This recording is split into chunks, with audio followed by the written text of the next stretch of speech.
You're about to listen to the greatest radio show ever. And due to contractual obligations and to shield our airwaves corporate licensees from any semblance of liability, responsibility, and gullibility, we must tell you the views represented on this show are not necessarily those of this station or its management. This radio show contains differing points of view on current political topics, and due to the nature of its contents, it should be heard by everyone.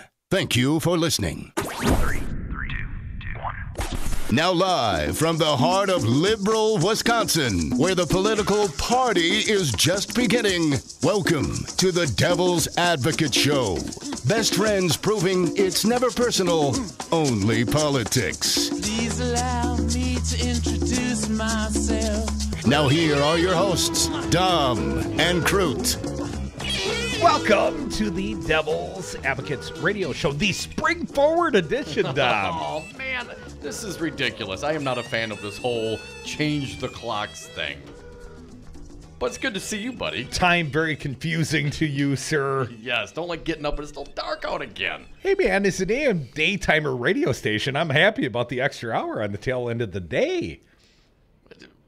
Why? I mean, I understand we get to like to broadcast more, Crudy, of course. Sure, but that's exactly why. But what would happen if we didn't do daylight savings time? We don't get an extra hour per se. Well, if we don't do daylight savings, if we stop forevermore. Yes, I am so for that. But let's stop with the shifted forward position, not the shifted back position. Who likes the early dark? It's early dark now. It won't get dark till 7 tonight, Dom. I'm sorry, you're right. It's early. It's dark early, not early dark. It's dark early now. Yes, but you're not a morning guy, are you? Who is? I know. In my old age, I'm getting to be a morning guy.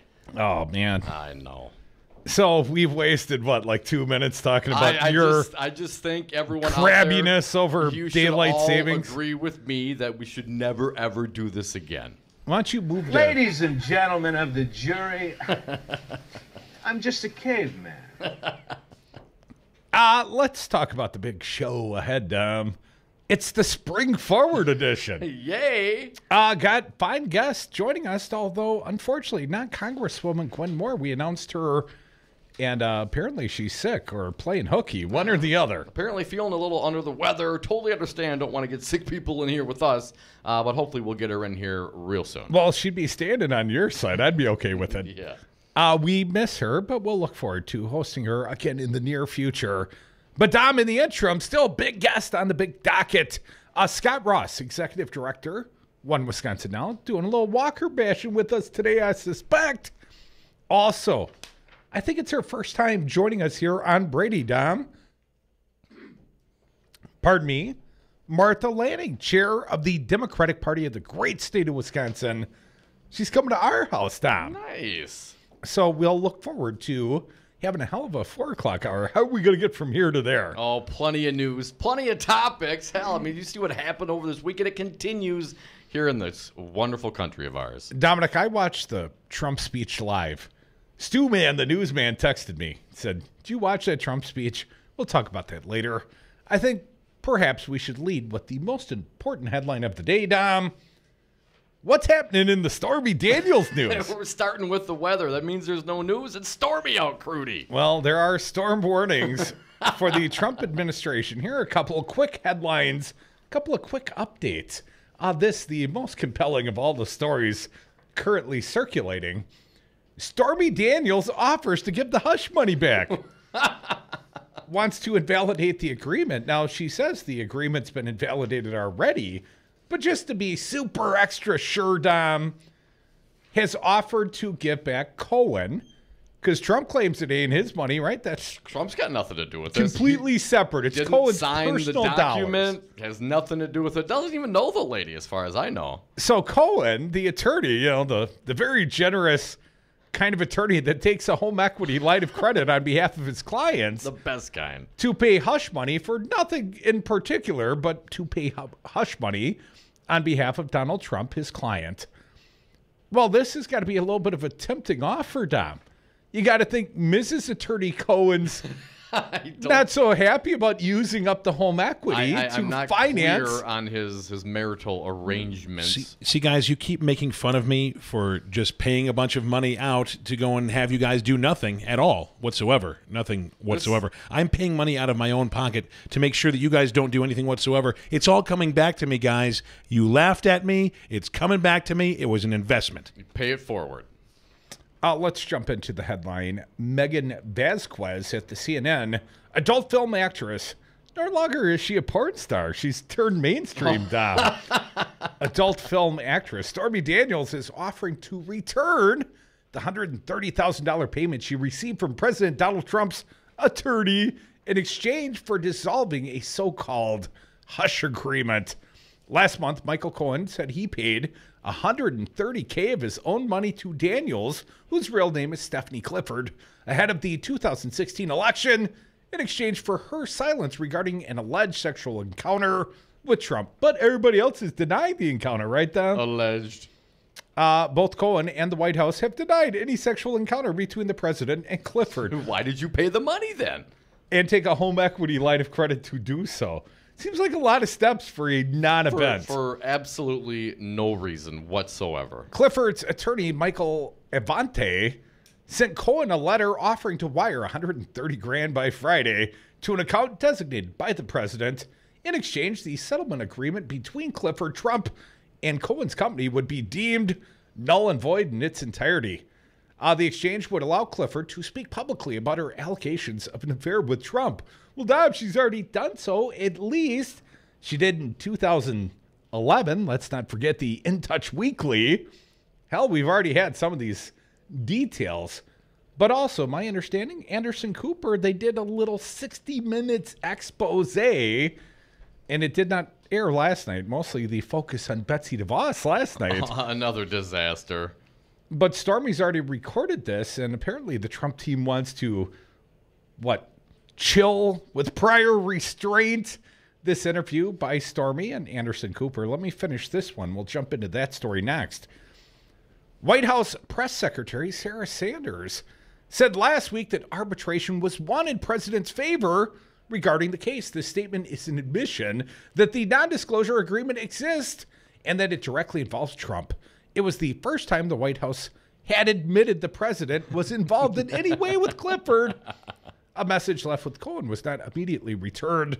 Avante told CNN's New Day last week that Clifford would absolutely pay back the $130K if she was allowed to speak about the alleged affair. Crudy, you mentioned that Callum Borcher's reporting today President Trump is probably powerless to stop 60 Minutes from airing an interview with a porn star who claims to have had an affair with him, according to legal experts. Ooh, that's going to sting a little, Dom. After BuzzFeed reported on Sunday that Trump's lawyers might try to block CBS from broadcasting Daniels' interview with Anderson Cooper, Daniels told the Washington Post that we'll see what happens to the segment. That seems like something Trump would say. We'll see what happens. She's playing the Trump game. Continue from Callum Borcher's Washington Post. Yet it is almost certainly too late for Trump to disrupt the telecast, which CBS has not yet scheduled. A court order requiring Daniels to honor a non-disclosure agreement she signed in 2016 would not force 60 Minutes to spike an interview she and Cooper taped last week. She's already given the interview, said defamation attorney Megan Dullery, a partner at Todd & Weld in Boston. CBS would need to be a party to the suit to be restrained from airing the interview, and since the obligation on Ms. Daniels arose as part of a private settlement, I don't see much legal basis to enjoin CBS, a stranger to the settlement agreement, from doing anything. So Trump apparently wants to use litigation to hush Stormy Daniels because apparently she no longer wants to honor what she perceives as an invalidated hush agreement. You know, the one that old Double D forgot to sign, David Dennison / Donald Trump. But PP signed it. Well, PP, of course, was the pseudonym for the adult actress Stormy Daniels, also known as Stephanie Clifford. How many pseudonyms can you have? At least 2. I mean, hell, Trump had 3 or 4. John Miller, John Barron, David Dennison. But those aren't pseudonyms for each consecutive name, right? John Barron is not the pseudonym for Dennis Davison, which is also Trump's alias. They're all his aliases. I'm not clear how you're trying to differentiate the aliases of Donald Trump, but the interesting part, whether or not they have invalidated the agreement with Stormy Daniels, Stephanie Clifford, what she has already done is in the can. And there ain't much that they can do to CBS to prevent CBS from running that interview. And CBS is legally well within their rights to run this Stormy expose. Now, she might still fear retribution after the fact.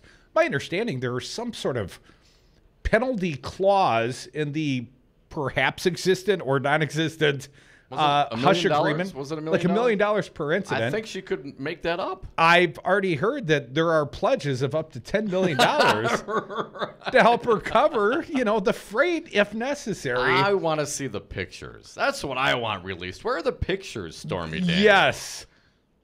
And one must assume, and Dom, this is speculative, but Trump junk. The little Cheeto.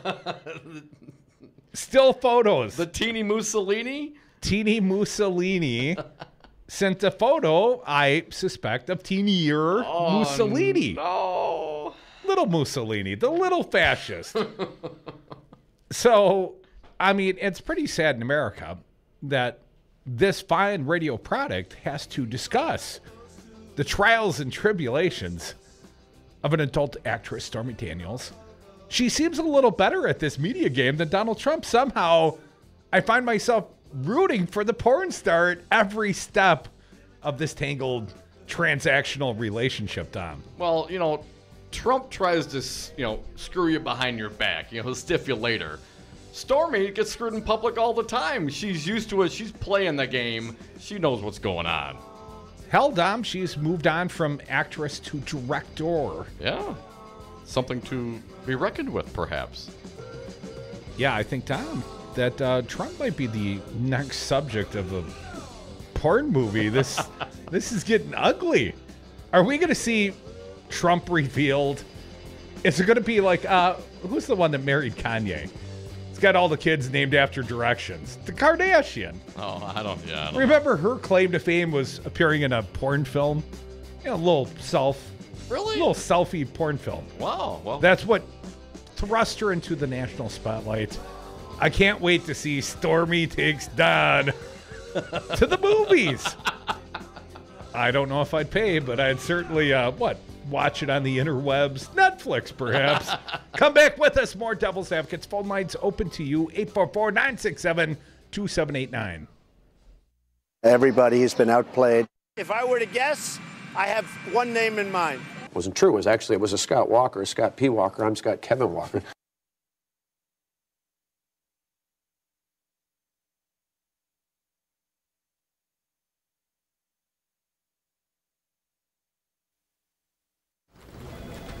Well, Jason, I've got to tell you, you're pretty much everything this company is looking for in an entry-level candidate. Great. Your resume isn't quite what we're used to, but you've got a fantastic work ethic. Thank you.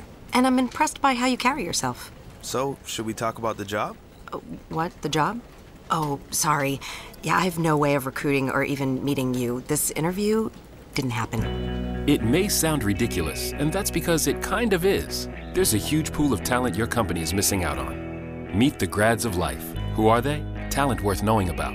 Young adults of unique determination and experience. An ideal fit for your company in an entry-level position, internship, or even mentorship. They might not have every qualification you typically look for, but they're exactly who your company needs. Man, we really could have used him. Don't her shoes. How could he do this to you? And for Sheila, she has split ends.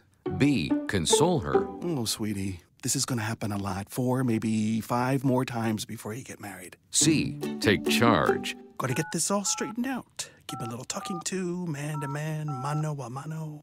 Hey, Steve. Is now a good time? No? Okay, no problem. Bye. Or D, help her find a new boyfriend. I know a great place to meet boys. The internet. Nice, single boys. Never mind. How about some ice cream? As a parent, there are no perfect answers. But you don't have to be perfect to be a perfect parent. Thousands of teens in foster care will love you just the same. For more information on how you can adopt, visit adoptuskids.org. A public service announcement from the U.S. Department of Health and Human Services, Adopt U.S. Kids, and the Ad Council. Listen, as a hiring manager, I've got to tell you, the best job candidate isn't always the typical candidate. Sometimes they're a grad of life. Meet the grads of life. Young adults of unique determination and experience, an ideal fit for your company in an entry-level position, internship, or mentorship. They might not have every qualification you typically look for, but they're exactly who your company needs. Sometimes the best candidates aren't the ones you're used to. Go to gradsoflife.org to learn how to find, cultivate, and train this great pool of untapped talent. Brought to you by the Ad Council and gradsoflife.org.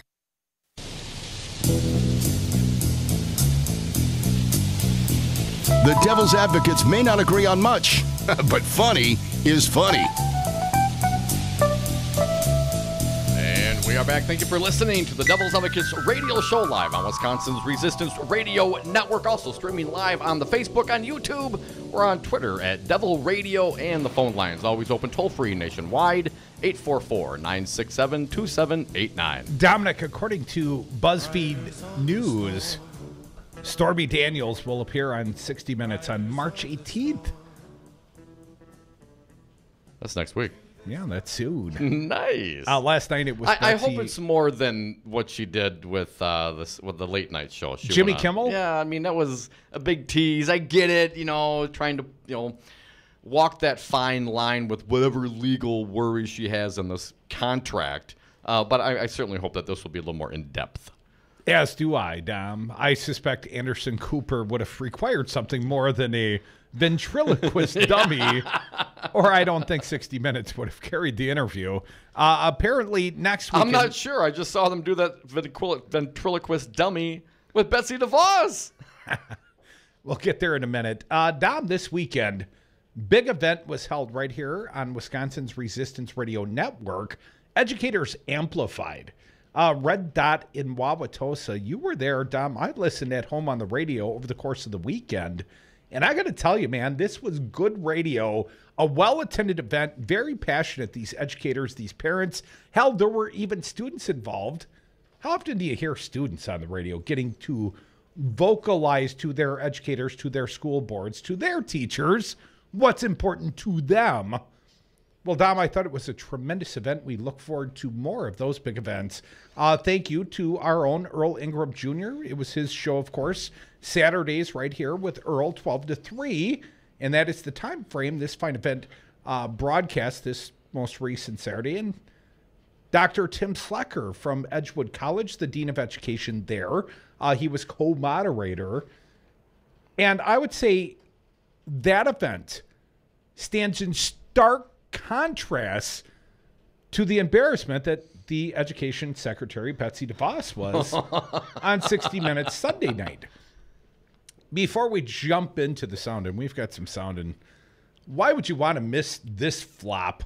But the New Yorker, Andy Borowitz, this is humor for the Republicans, the humor impaired. Betsy DeVos calls 60 Minutes a waste of a half an hour.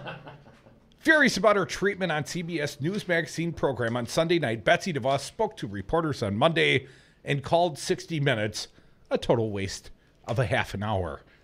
I have never watched 60 Minutes before, but I can tell you this. I will never watch it again, the Education Secretary said. I have better things to do with a half hour of my time. Calling her interviewer Leslie Stahl a practitioner of gotcha journalism at its worst, DeVos said that it was very unfair of her to ask me so many questions about education. She asked me one thing about schools and then another and another, she said.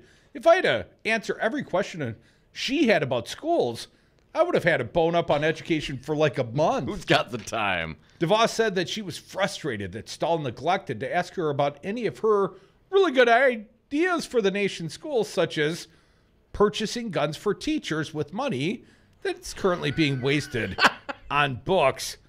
If a bear comes into your classroom, throwing a book at him will only stun him momentarily at best, DeVos said. Did you see any of it? Did you literally see the last night on 60 blaze in Minutes? her eyes, the far distant look? No, it was hard to know what to avoid last night on TV. I wanted to just watch like Family Guy. And I didn't see when 60 Minutes came on. I missed that.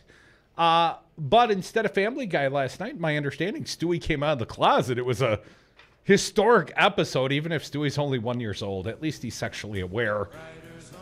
Oh, that's a new Family Guy. New Family Guys are out right now?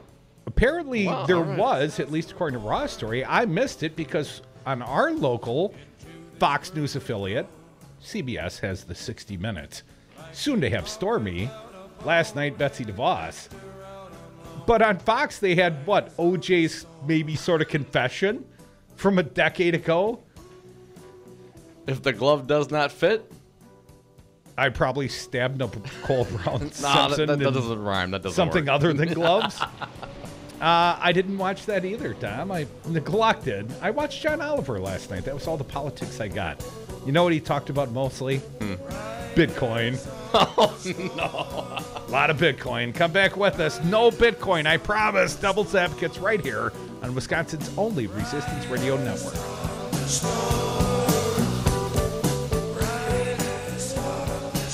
If there's one thing I've learned in life, it's that learning things never taught me nothing, and books is the worst. Take a look under your bed. Find stuff under there? What about jobs? No? Now try your basement. There's a pair of overalls that overall you're not so into anymore.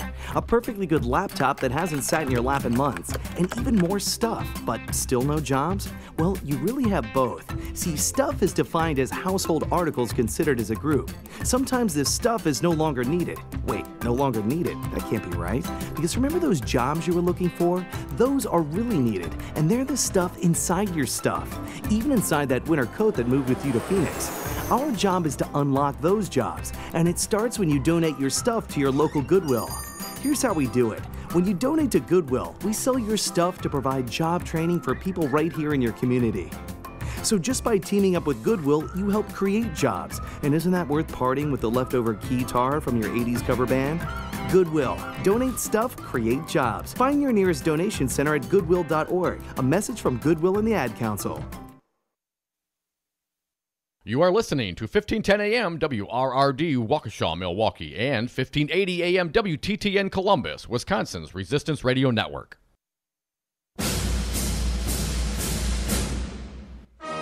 We are the People for People Corporation.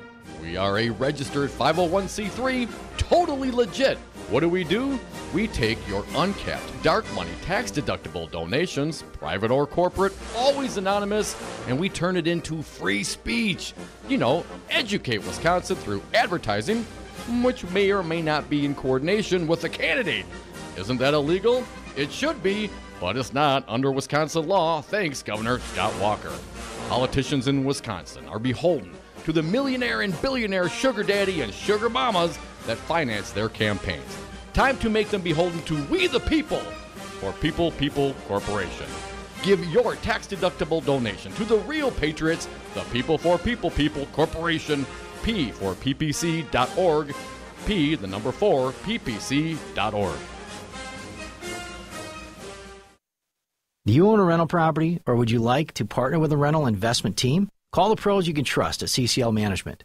Rental expertise second to none, a general contractor on staff to direct repairs and improvements, and real estate brokerage services tailored to the small investor. If you're ready to invest in rental property or just need professionals to manage your real estate portfolio, call us, CCL Management, at 608-833-0009 or visit us on the web at cclmanagement.com. Please tune in Saturday, March 24th from noon to 3 p.m. when Earl Ingram anchors special coverage of the 10th Annual Wisconsin Grassroots Festival from Mazomanie, People Organizing for Solutions. Speakers include Lisa Graves, John Nichols, Matt Rothschild, Congressman Mark Pocan, and Senator Tammy Baldwin. Tune in right here on Wisconsin's Resistance Radio Network, Saturday, March 24th, noon to 3.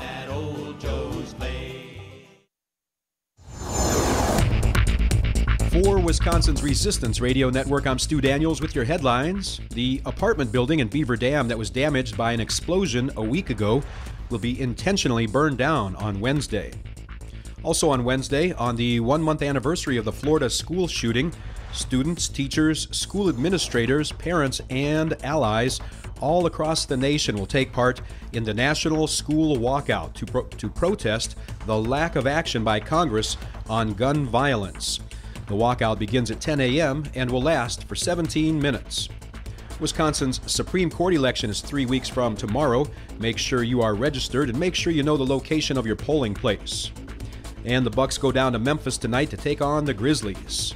Outside today, mostly cloudy, highs in the upper 30s. Mostly cloudy tonight, lows in the mid-20s. Partly sunny tomorrow, but cool with highs only in the low 30s. For Wisconsin's Resistance Radio Network, I'm Stu Daniels.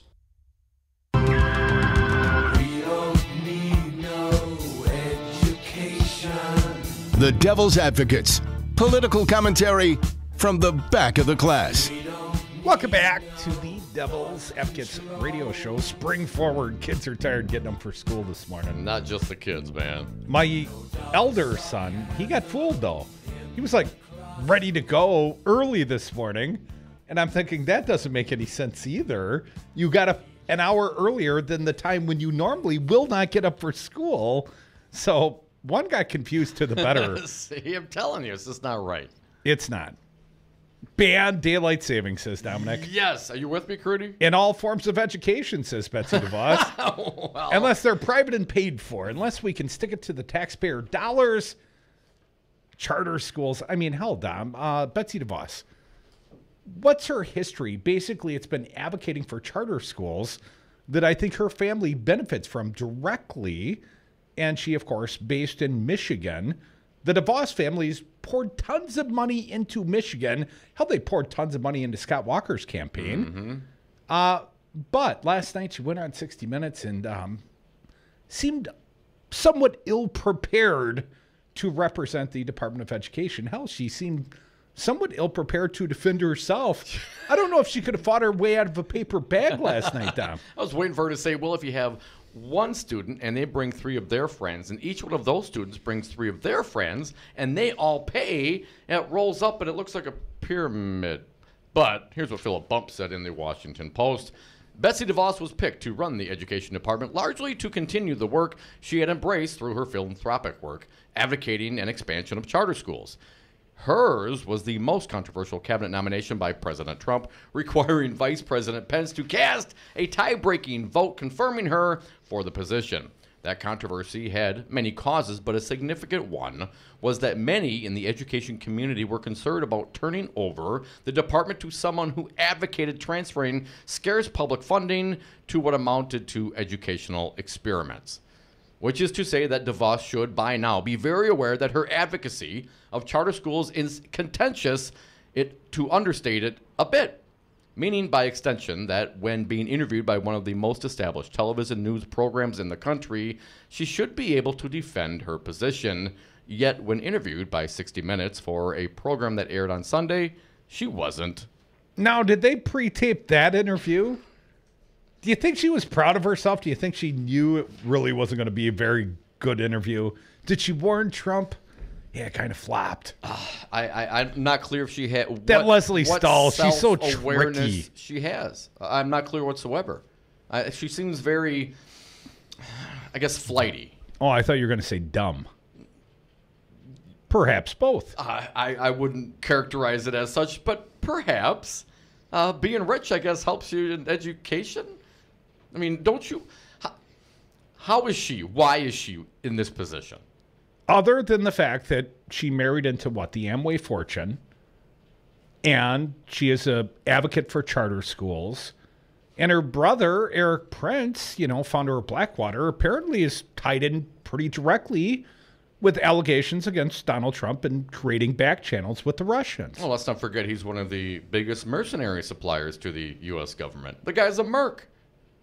He gets paid to have soldiers go and shoot people. Yes, but there's nothing illegal about being a merc. Perhaps something a little nefarious about lying to the FBI about your motives for a meeting in the Seychelles Islands to set up a back channel for the Trump campaign, administration in waiting, and Vladimir Putin, Dom.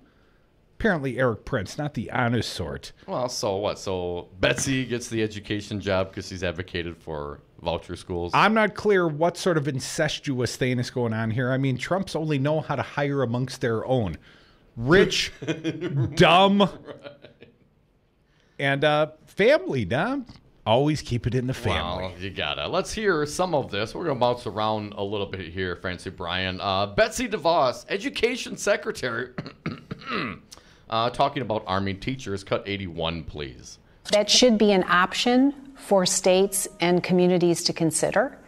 And I hesitate to think of, like, my first grade teacher, Mrs. Zorhoff. I couldn't ever imagine her having a gun and being trained in that way. So Mrs. Zorhoff perhaps gets a knife or a club. What if a bear was coming to her classroom, Dom? Because during her confirmation hearing, wasn't she the one that said teachers need guns to fight off the bears? Oh, my. Was that her? I remember that statement, but I don't remember that was her saying it.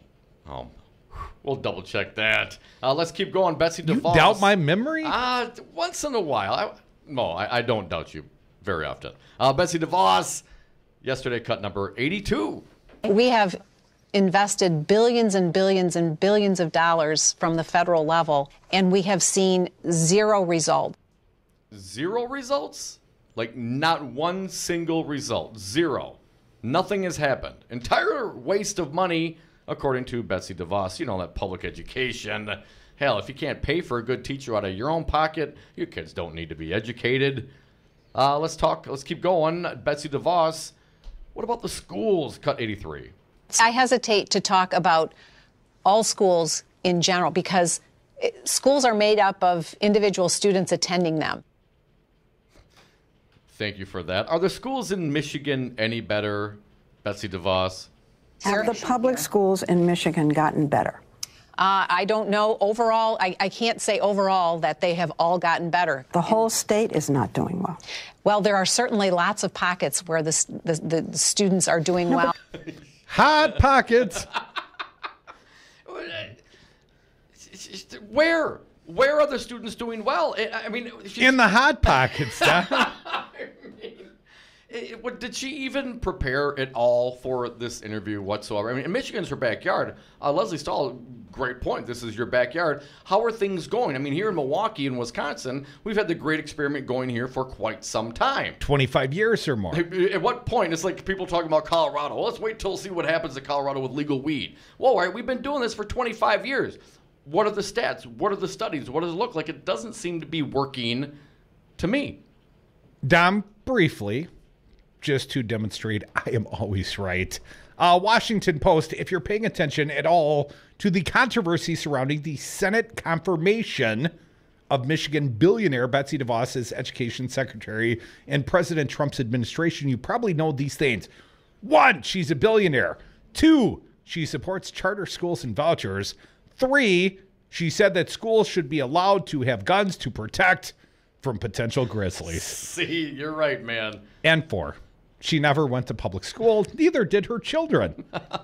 Well, who do you want as an advocate for not public? She's not an advocate for public. She's so clearly got a strong education in whatever charter school factory she attended, Dom. Well, no question about it. And you would think, given this wide array of knowledge she's accumulated over the years, she'd walk into some of these lower performing schools and let her light shine. But she doesn't. Let's do the next cut. 85. Have you seen the really bad schools? Maybe try to figure out what they're doing? I have not intentionally visited schools that are underperforming. Maybe you should. Maybe I should. Have you unintentionally visited schools, like just driving down the road, you get lost, the GPS fails, Siri gives you bad direction? I would never intentionally go to a poor performing school because what? They might judge me for that. What is she talking about? Now, she was judged last week. She went to Parkland, Florida. She went back to the, Marjorie Stoneman Douglas High School. Yeah, pet a dog, yeah. Little photo op, no questions. And, the social mediums didn't appreciate her pandering and photo opping, Dom. And she seemed no better prepared for Leslie Stahl last night. I think she's consistently prepared. I think if anything else in the interviews I've seen DeVos give, she has been about prepared at equal amounts for every interview. And Mike Pence wasn't there to bail her out with the tie-breaking vote last night. Another one here, Crudy. This one on rapes versus false allegations. Let's play cut 80. Are you in any way, do you think, suggesting that the number of false accusations are as high as the number of actual rapes or assaults? Well, one sexual assault is one too many, and one falsely accused individual is one too many. Yeah, but are they the same? I don't know. But I'm committed to a process that's fair for everyone involved. If I had $1 for every time I heard her say yesterday, I'm committed to a process that's fair for everyone involved, I would probably have a good $5 or $6. This was something she kept leaning back on, repeating over and over again. Could I get 50 cents for every time she said, I don't know? I don't know. I don't know. I don't know, DeVos. How did you become the most hated cabinet member? Let's play the last one, please, Brian. Why have you become, people say, the most hated cabinet secretary? I'm not so sure how exactly that happened, but I think there are a lot of really powerful forces allied against change. Does it hurt? Sometimes it does. Sometimes it does. Again, I think I'm more misunderstood than anything. She's just misunderstood. Big girls don't cry, Betsy DeVos. Misunderstood? Perhaps it's because you're inarticulate. Or you really don't have much power to express yourself. Or at least you fail to do so. I mean, if your best answer so far is arm teachers to keep the grizzly bears away. I'm committed to a fair process so that everyone can have a good education. What about the grizzlies that seek a fine education? I'm committed to a fair process so everyone gets a good education. Just ask me and I'll just keep repeating myself over and over again. And at some point, this interview will stop. Please make it stop. I'm trying to will you to stop. We're going to make this segment end. Never is going to end. We're going to go to break. It continues. No, it's going to end very shortly. We are the Devil's Advocates on Wisconsin's Resistance Radio Network. WTTN 1580 AM in Columbus, Madison. WRD 1510 AM right here in the great city of Milwaukee. Come back with us. I might leave Dom's microphone off in the next segment. You and Betsy filibustering. The lips are moving, but you're saying very little. That's the truth for Betsy. Come back with us. You on the phones, 844-967-2789.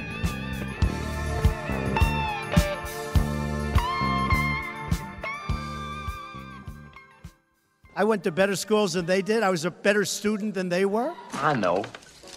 Let's have a spelling contest. We need to let people know, you come into our schools, you're going to be dead. Whoa, long time no see. It's me, the Rock t-shirt in the back of your closet. Dude, remember? You crowd surfed in me, man. But you haven't worn me in like forever. I get it, you're retired, but I still got some rock left in me. So take me to Goodwill, where I could really make a difference. Your donations to Goodwill create jobs, training programs, and education assistance for people in your community. To find your nearest donation center, go to goodwill.org. Donate stuff. Create jobs. A message from Goodwill and the Ad Council. You wanted to see me? Yes, please, have a seat. So here's the thing. When this company brought you on, we took a chance on you. You didn't have that 4-year college degree we typically look for. Right. But we gave you a shot anyway. And since then, you've worked incredibly hard and given it your all. Thanks. You've been an important asset to the team, but I don't think you can be an intern here anymore. We want to hire you. You're serious? Absolutely. Find your next great employee. Introduce yourself to the grads of life. Who are they? Talent worth knowing about. Young adults of unique determination and experience. An ideal fit for your company in an entry-level position, internship, or even mentorship. They might not have every qualification you typically look for, but they're exactly who your company needs. I won't let you down. I know. Don't miss out on a resource many innovative companies have already discovered. Go to gradsoflife.org to learn how to find, cultivate, and train this great pool of untapped talent. Brought to you by the Ad Council and gradsoflife.org. it's a lot easier to measure how many times students use a semicolon correctly in an essay. Educated educators talking education. Than it is to measure how many wonderful ideas are in that essay. Busted Pencils. There is no teacher shortage. With Dr. Tim Slecker. There is a teacher exodus. Featuring Matt Damon's mom. You want to know what my mom would say? We've had an intrusion into education. Busted Pencils Radio. Saturdays at 11 on Resistance Radio. I was on Zero Res Madison's Facebook page the other day, and they have almost 2,000 testimonials from local customers. Apparently, I'm not the only one stoked on how cool this company is. A green technology that actually works better and doesn't cost more. It's a no-brainer. I'm in. We are starting our own Devil's Advocates revolution to free your carpets from harsh chemicals and soaps. Call Zero Res today and ask for the Diamond Crude Special 608-848-9000 or schedule online at ZeroResMadison.com. Zero Res, spell it forward or backward. It's the right way to clean. If you have paid into your pension or any other retirement savings plan, we want you to come help us save your retirement savings. We are the Wisconsin-Milwaukee Committee of the National United Committee to Protect Pensions. Remember, a promise is a promise is a promise. Also come to receive important information straight from Washington, D.C., updates on congressional activity, what other plans are being proposed, how best to support our cause, and the newly formed special committee. The meeting will be held Sunday, March 11th at the American Legion Post, located at 3245 North 124th Street in Brookfield, Wisconsin. Come help to protect the promise of our pensions, because broken promises mean broken lives. Once again, the meeting is at the American Legion Post, located at 3245 North 124th Street in Brookfield, Wisconsin, Sunday, March 11th. For more information, go to nucpp.org. That's nucpp.org. Paid for by the Wisconsin-Milwaukee Committee to Protect Pensions. My name is Adam Holmes, and I'm proud to be union. Adam, you're Director of Training for Painters District Council 7. What do you do? I'm making sure that we're investing in our members. We're providing the safest and best trained painters, glazers, drywall finishers, and trade show workers in the industry, and we also do that at no cost to the taxpayers. Why hire unions? Because it costs less to be safe. We keep the contractor on the right side of OSHA and help keep the workmen's comp rates affordable. Join us, Painters and Allied Trades, District Council 7. The Devil's Advocates, the fix for political junkies everywhere. And we are back. Thank you for listening to the Devil's Advocates radio show live on Wisconsin's Resistance Radio Network. Also streaming live on Facebook. We're streaming live on YouTube. We're on Twitter at Devil Radio. And on the phones, 844-967-2789. Dominic, let's go back to the phones. First time today, at least. As you mentioned, 844-967-2789. It's our political party line, 844-96-PARTY. Jake from Milwaukee, you're up. Thanks for calling, man. What do you got for us today? Yeah, a lot of people don't realize that the whole idea of, quote-unquote school choice, voucher schools, were actually created during the Civil Rights Movement when schools were being resegregated in the South. Southern Dixiecrats right then and there wanted to separate from the educational system from the black students being put into the system. So people have to understand it was always about segregation. And then in the 80s, they realized that they could make money off of taxes, so these for-profit voucher schools came into play and are now pushing it. And you can see right now in studies that segregation actually is going up. Resegregation is huge in our country. So it's not a simple thing as choice. That's just a buzzword for you don't want your white child in school with a black child kind of thing. It's another dog whistle. So, Jake, let me ask you, Betsy DeVos unable to answer this question last night. Leslie Stahl asked her about the results in Michigan. She had claimed that creating these choices actually had been beneficial to the public schools, that they had seen benefit from diversion of resources off to these charters. And certainly that is not the case in Michigan. I mean, Michigan's below the standard in like 3 of 4 categories, but in the state of Florida, that technically is going on, Jake. Can you give any explanation for why that might be? Well, overall, none of that has to do with actually how much money you're getting. What it has to come down to is where the state of the child is. So, for instance, in Milwaukee or Michigan, in higher poverty levels, we see that there is no gain. If, for instance, some of these choice for-profit schools are in a wealthier area with stability, family stability, and everything like that, that's where you'll see. So if those schools in Florida are actually doing, the kids are actually at but the public schools are environment. performing better. The contention Republicans, conservatives have always made is somehow through, the market powers of competition, that having choices was going to make the public schools into better schools. The only example nationally that I can think of is the state of Florida. It's not the choice schools that somehow are doing better. It's technically the public schools. Well, that's easy. It's because they're getting full funding. I mean, they're getting good funding, whereas, Wisconsin, we got like more than $1 billion taken out of education. So that's probably part of it. You can't really say that it's just choice being competition. I mean, they cannot find actual data to support that or evidence to support that claim. Well, Jake, if you were a choice school advocate heading up the Department of Education, would you at least be able to draw upon the one example that makes your point? Yeah, but you got to remember, she's a Christian dominionist. She doesn't care. She wants to, indoctrinate children via the private school system with taxpayer money. She's just incompetent. So, and she's wrong. She's one of the most hated in the cabinet, but there's plenty others to hate just as well, like Pinky and all the other people. So she should stop feeling so special. Right. There's plenty of hate to go around, Jay. I would say America has cast more shade per capita on Betsy DeVos than any other cabinet member. Hey, Dom, what about her ally, Scott Walker? Apparently he's got an election year pandering ploy. What is it today? Of course, Jason Stein reporting today from the Milwaukee Journal-Sentinel, cash-strapped Wisconsin schools with low budgets or rural locations to get extra funding. Once again, this is from legislation signed by Scott Walker. Republican governor also said Monday that he wants the state to provide additional money to improve safety in schools in the same way the federal government helped improve safety in airports. Got TSA at the schools. Take off your shoes. I mean, really? We're going to have the kids go through a TSA line? To have the same degree of security, we need to provide resources to schools. No one should feel unsafe in a school, Walker said on a inferior AM radio station. The state is going to have to step up. Isn't he the state?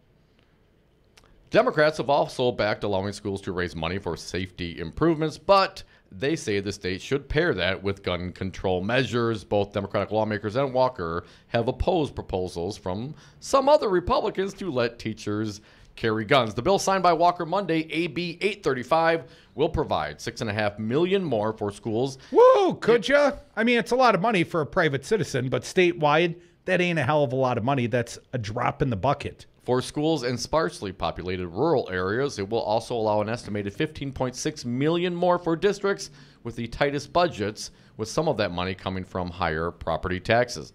What? Higher property taxes? Higher than I paid in 2010? Well, you're already in a high property tax district, one of the best in the state in Whitefish Bay, Dom. Yeah, excellent school system. But effectively, part of that, $21 million? And I would remind people, Scott Walker took $1.8 billion out of the educational system in the state of Wisconsin. When he brags about his biggest one-year increase ever, like $625 million, that's like a third of what he took out. It's election year. Of course he's going to say that. What else is he going to say? He's tacking to the middle, man. He's worried. All those Republicans, they should be worried. Shouldn't he defend his diversion of the public comments to choice schools? I mean, he's done so all across the state, not just in Milwaukee. And Jake points out the racial component of this, the start point was segregation. But how do you explain up in northern rural Wisconsin just diverting money away from these underfunded school districts, giving it to schools like the one you attended, Tom? you and Betsy DeVos. Yeah. 2 peas in a pod at your secular Hey, I didn't get choice a voucher. schools. We didn't get vouchers back when I was in private school. Well, thank God nobody wasted that money on you and your shoddy education. Come back with us. More Devil's Advocates. Scot Ross, Executive Director, One Wisconsin Now. You know, I'm using the talking points of the Democrats. I'm sure of it. I hate them. And they literally and figuratively get hooked. And once they get hooked, there's no going back. I'm afraid right now for the future of my children's generation and those to come. In this age of mass school shootings, Wisconsin Governor Scott Walker offers the same bold agenda of the National Rifle Association. Make sure you remember in your thoughts and more importantly in your prayers. While Walker offers platitudes, he blocks meaningful gun safety legislation. It's really an honor to work with the NRA, not only in my state, but across the country. And I'm proud of my A-plus ranking as a governor. Did you know Scott Walker earned that A-plus ranking by receiving $3.5 million in support from the NRA? There have been men and women of courage who've been willing to stand up and think more about the future of their children and their grandchildren than they thought about their own futures. Scott Walker, you are not one of them. This message was paid for by the People for People Corporation. Donate online at p4ppc.org, p4ppc.org. We are live outside the home of Joe and Rosie Goddard, where a pretty big tickle fight broke out just minutes ago. Sources say their father instigated the laughter. Let's go inside for a comment. Apparently, they have no comment. Dads, let this be a reminder that it only takes a moment to make a moment. Call 877-4DAD-411 or visit fatherhood.gov. Brought to you by the U.S. Department of Health and Human Services and the Ad Council. Tune in to The Resistance, Wisconsin's Resistance Radio. Start your weekday off with the Earl Ingram Show from 7 to 9 a.m. Next is the Stephanie Miller Show from 9 to 11. Then from 11 to 2, it's the Tom Hartman Program. At 2 o'clock, it's 414 Wisconsin. Then from 3 to 6, it's the Devil's Advocates. Mandatory listening. Wisconsin's Resistance Radio. You are listening to 1510 AM WRRD Waukesha, Milwaukee, and 1580 AM WTTN Columbus, Wisconsin's Resistance Radio Network. Warning in Austin, investigation ending. I'm Michael Toscano. Austin's police chief says package bombs caused both explosions in Texas's capital city today, making it 3 such blasts and 2 deaths this month. Chief Brian Manley saying there was one this morning that killed a teenage boy and a later bombing that injured a 75-year-old Hispanic woman. Similar to the other 2 incidents, the one both from this morning and the one that occurred back on March 2nd, is that the victim in this incident came outside of her residence and found a package out front, and she picked up that package, and at that point the explosion, the box detonated at that point. Manley tells Austin residents to call 911 if they find a package they're not expecting.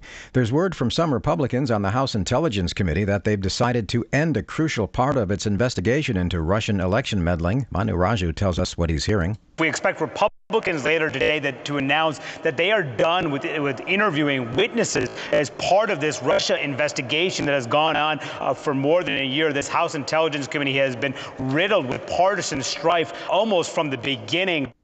British Prime Minister Theresa May says Russia was, quote, highly likely responsible for the attempted murder of a former Russian double agent and his daughter in the English city of Salisbury last weekend. May telling the House of Commons, "This action amounts to an unlawful use of force by the Russian state against the United Kingdom." The Prime Minister warning Russia if it doesn't confess or admit it lost control of the nerve agent used in the attack, the UK will consider it an unlawful use of force with an appropriate response coming. Protesters in San Diego, California warming up this afternoon. We don't need your racist wall. President Trump makes his first visit to California as president tomorrow. He's expected to take a close-up look at samples of his proposed border wall with Mexico at San Diego. Wall Street stocks mixed at the close of trading. The Dow Jones Industrial Average lost 157 points.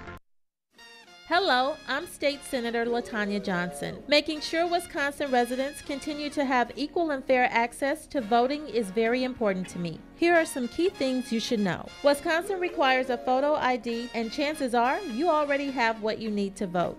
A Wisconsin DMV-issued driver's license. You can use this even if it's revoked or suspended. A Wisconsin DMV-issued identification card. A military ID issued by the U.S. Uniformed Services, or a U.S. passport book or card. You can use these items even if they're expired, as long as the expiration date is after the most recent general election held on November 8, 2016. For more information about registering to vote, please visit myvote.wi.gov or call the Wisconsin Election Commission Help Desk at 608-261-2028. We won't be taken for granted.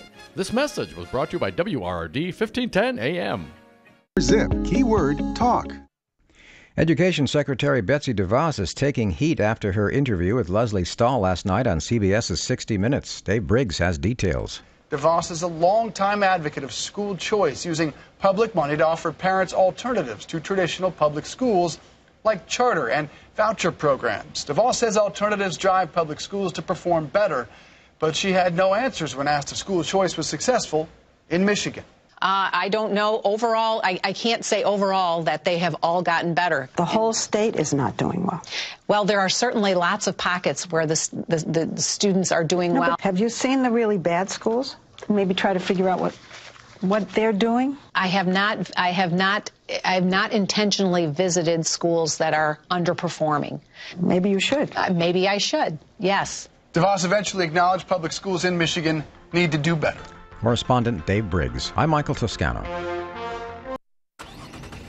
Is my kid in the right car seat? I guess she is. There are probably rules on when to move up to a booster seat, aren't there? Rear-facing, forward-facing. I think I have it right. Car crashes are a leading killer of children 1 to 13. Are your children in the right car seat for their age and size? Don't think you know you know. Go to safercar.gov/the right seat. Brought to you by the National Highway Traffic Safety Administration and the Ad Council. The Resistance is live 7 days a week here on 1510 AM WRRD, Wisconsin's Resistance Radio. Tune in Saturdays for Busted Pencils, fully leaded education talk with Dr. Tim Slecker, 11 a.m. to noon. Then it's the voice of the voiceless, champion of the working class. Earl Ingram's Saturday show is live from 12 to 3 p.m. Then Right Meets Left with the Joel and Joe Costa Show. Republican State Rep Joel Clayfish and Democratic State Rep Joe Costa Zamaripa go toe-to-toe from 3 to 4. Always streaming at newstalk1510am.com, Wisconsin's Resistance. For Wisconsin's Resistance Radio Network, I'm Stu Daniels with your headlines. So far in Wisconsin's Senate race, the Koch brothers have spent more than $5 million, and groups funded by the owner of the Uline Corporation have spent more than $4 million to defeat Senator Tammy Baldwin. After years of complaints from Walker's Point residents about foul odors in the neighborhood, the Milwaukee Metropolitan Sewerage District says they will now repair a filter system at the treatment plant that has been out of commission for over 15 years. And this Wednesday, on the 1-month anniversary of the Florida school shooting, students, teachers, school administrators, parents, and allies all across the nation will take part in the National School Walkout to protest the lack of action by Congress on gun violence. The walkout begins at 10 a.m. and will last for 17 minutes. For Wisconsin's Resistance Radio Network, I'm Stu Daniels. The following program is a presentation of DC Communications, LLC. Warning, you are about to listen to the greatest radio show ever.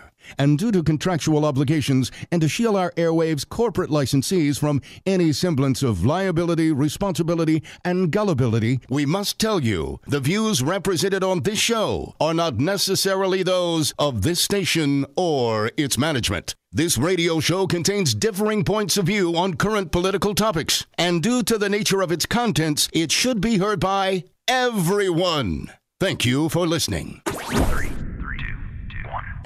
Now live from the heart of liberal Wisconsin, where the political party is just beginning, welcome to the Devil's Advocate Show.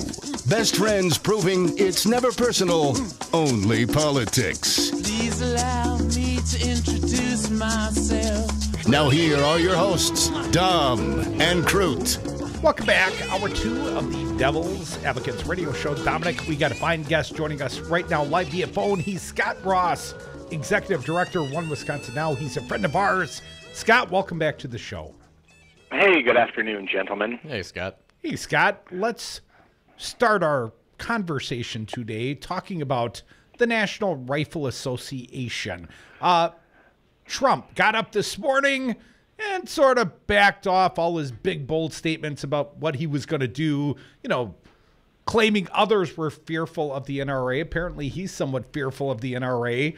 Scott Walker, we know he's in bed with the NRA, but so is potentially a Wisconsin Supreme Court candidate.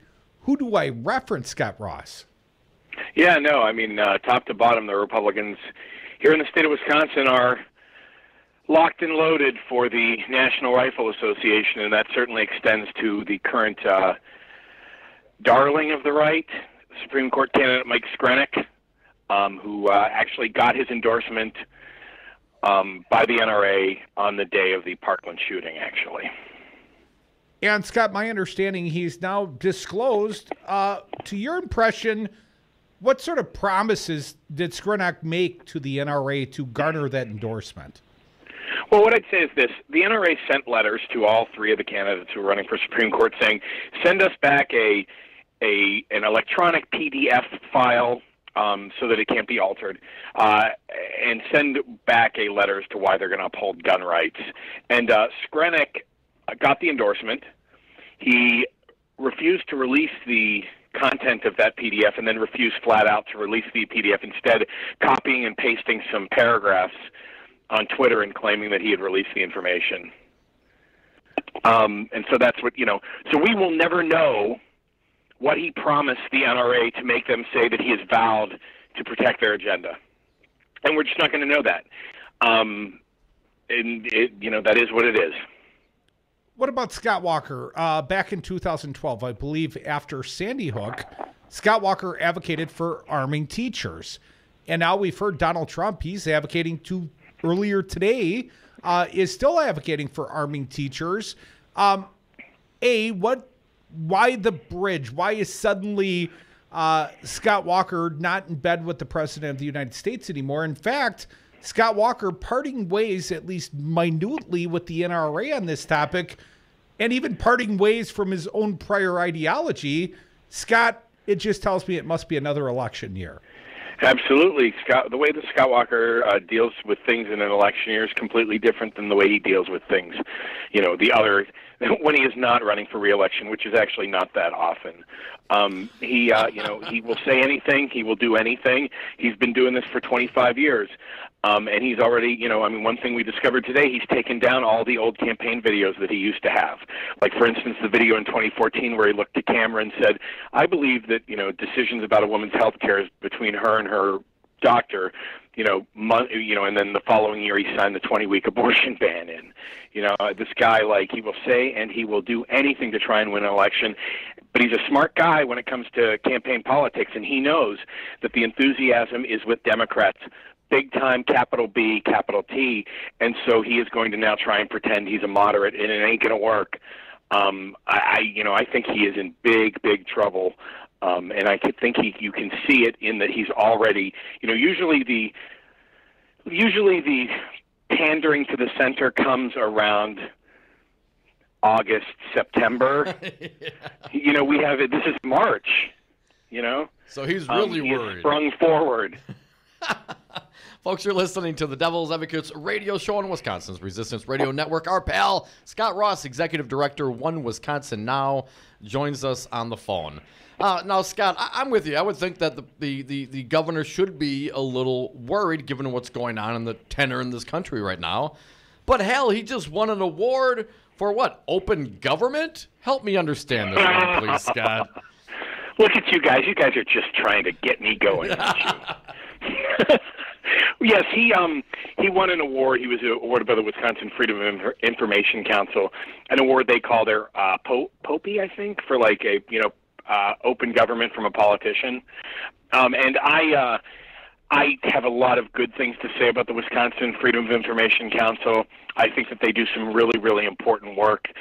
But I could not more strongly disagree with the idea that Scott Walker, given his record, not just this year, but throughout his political career, I believe he's disqualified from being called anything about open and transparent government. And my good pal Matt Rothschild over at the Democracy Campaign agreed with me, and so we put a couple words to paper and we sent those out. And they're in the Cap Times, I think, today. But basically, we're saying like it's just.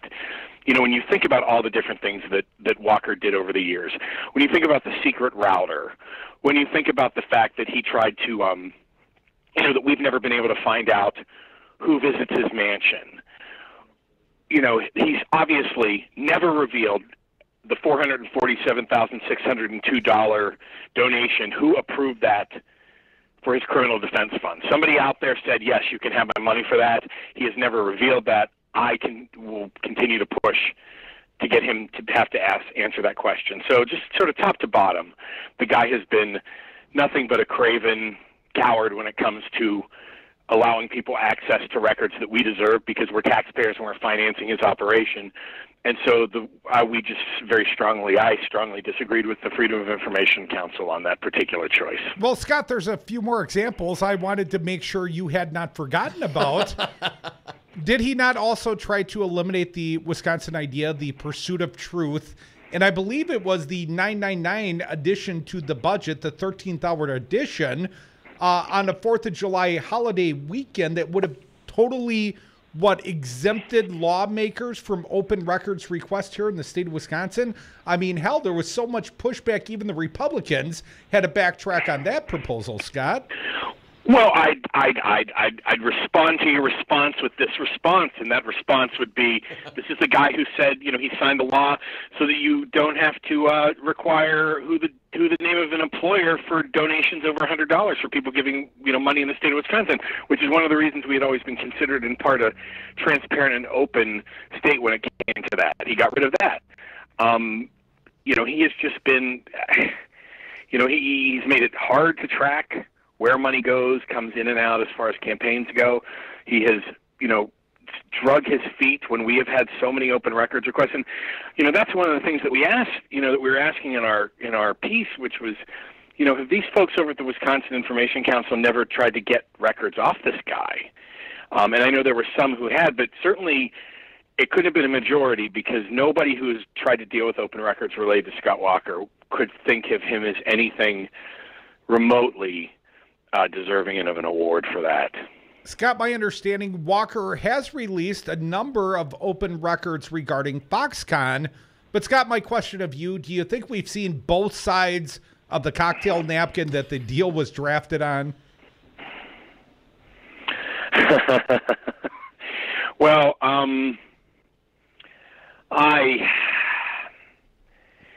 I don't know. I'm trying to think of something clever, cocktaily, but I can only think of inappropriate things, and I know that you guys have standards. Very low standards. But I guess to Crudy's point, though, we know he hasn't been transparent with the way he funnels the money. I guess as you made reference to earlier, I was doing a little reminiscing over the weekend and found some archives from the Journal Sentinel about Scott Walker, funneling money to Club for Growth from lead-based paint manufacturers, mining interests, and then rolling out legislation. I mean, the whole point of conducting business this way, if that's what you want to call it, is so that we, the people, do not know who was financing his campaign. No, absolutely. I mean, I think that whether it's Walker and his allies, colluding at the time in a way that was probably afoul of the law, and they went and had the law changed after the Republican Supreme Court dismissed the case, to the fact that he had set up the secret router system and a secret email system so they specifically could avoid open records. Even if you remember back to the John Doe stuff where they had communications about how to deal with open records, from his county days, for things that might make Team Walker look bad. I mean, this guy is just dirty when it comes to this stuff. He's got a lot to hide. I mean, he's been around for, he's been in the hammock for 25 years now. And I just, again, I don't, it's tough because, the folks over at, FOIC do a good job. They just could not be more wrong on this. Scott, what was the actual final justification for the FOIC to think that Walker somehow, some way now is being more transparent than in the past? Because he had advised agencies to try and deal with open records more quickly. It was just it's the kind of fluff that, like, editorial page writers will see and think is deep stuff, but it's just not. I mean, just was unsettling. The fact is that we need more transparency in our government. Scott Walker has always wanted to shut it down. It's a reason why in part why they closed down the Gab. It's the reason why they fired the administrators. He does not want to be held accountable. These people think that the laws do not apply to them. They want poor people to have drug tests and prove that they're not using drugs simply because they are poor and if they want public access or public benefits. And yet this guy has been on the public dime for so long. He's, over $2 million of salary, 25 years of health care for he and his entire family, and absolutely no transparency about that. And I would just tell you, like, one of the things that we've, as opposed to Obamacare as he is, I just would love one reporter one time to ask Walker if either of his sons was able to keep their state taxpayer insurance by using Obamacare, which allows you to stay on your parents' plan until you're 26. Haven't been able to make that happen, though. Well, on the same, pardon me, Scott, on the same day we understand Walker signed a bill to help prop up Obamacare in the state of Wisconsin, not for the poorest, but for those above the eligibility threshold for federal subsidies. Well, Brad Schimmel, the Attorney General of the state of Wisconsin, was suing on the very same day to end Obamacare. Yeah. Scott, before we wrap things up today, I got to ask you about our Attorney General, the newly minted, independent, nonpartisan Attorney General of the state of Wisconsin. I want to get your opinion of his campaign rollout. That's good. Brad Schimmel. We have never had an attorney general who was so utterly and completely political as Brad Schimmel is. I mean, he has literally spent his entire time at the Department of Justice suing for the Republican agenda, trying to prevent, doing everything from, Obamacare to immigration to, telling, transgender students where they can pee, for God's sakes, and then to call himself independent. I'm guessing anybody who was in that campaign commercial quickly stepped away in case lightning bolt struck when he said that. Scot Ross, nothing but facts. Our good friend, Scot Ross, Executive Director of One Wisconsin Now. Thank you so much for joining us today. Have a terrific rest of your day, guys. Thanks, Scott. You too. Thanks, Scott. We are the Devil's Advocates. Nothing but good days up around here. We're springing forward. Dom's not happy about it. Got to get up early, did you, Dom? It's still dark out. Come back with us. Phone lines open to you. Toll free, 844-967-2789. Martha Lanning, chair of the Democratic Party of Wisconsin, along soon.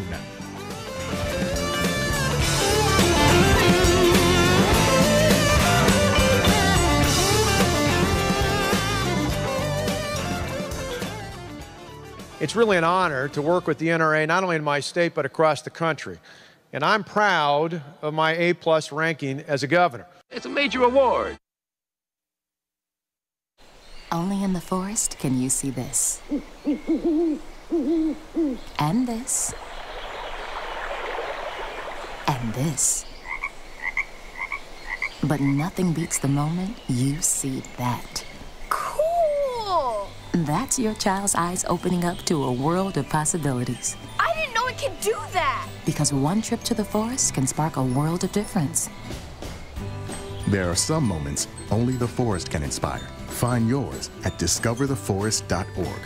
Learn about forests near you and discover cool things to do when you go, like hiking, canoeing, fishing, or camping. Or create your own adventure with family and friends, and you might just see this. Your moment's out there.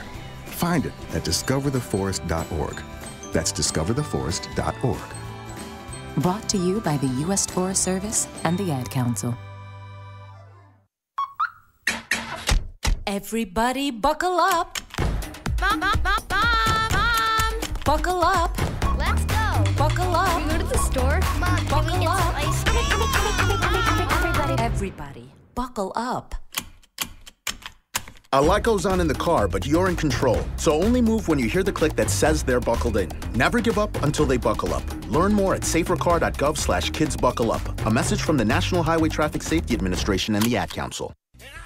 Tune in to The Resistance, Wisconsin's Resistance Radio. Start your weekday off with the Earl Ingram Show from 7 to 9 a.m. Next is the Stephanie Miller Show from 9 to 11. Then from 11 to 2, it's the Tom Hartman Program. At 2 o'clock, it's 414 Wisconsin. Then from 3 to 6, it's the Devil's Advocates. Mandatory listening. Wisconsin's Resistance Radio.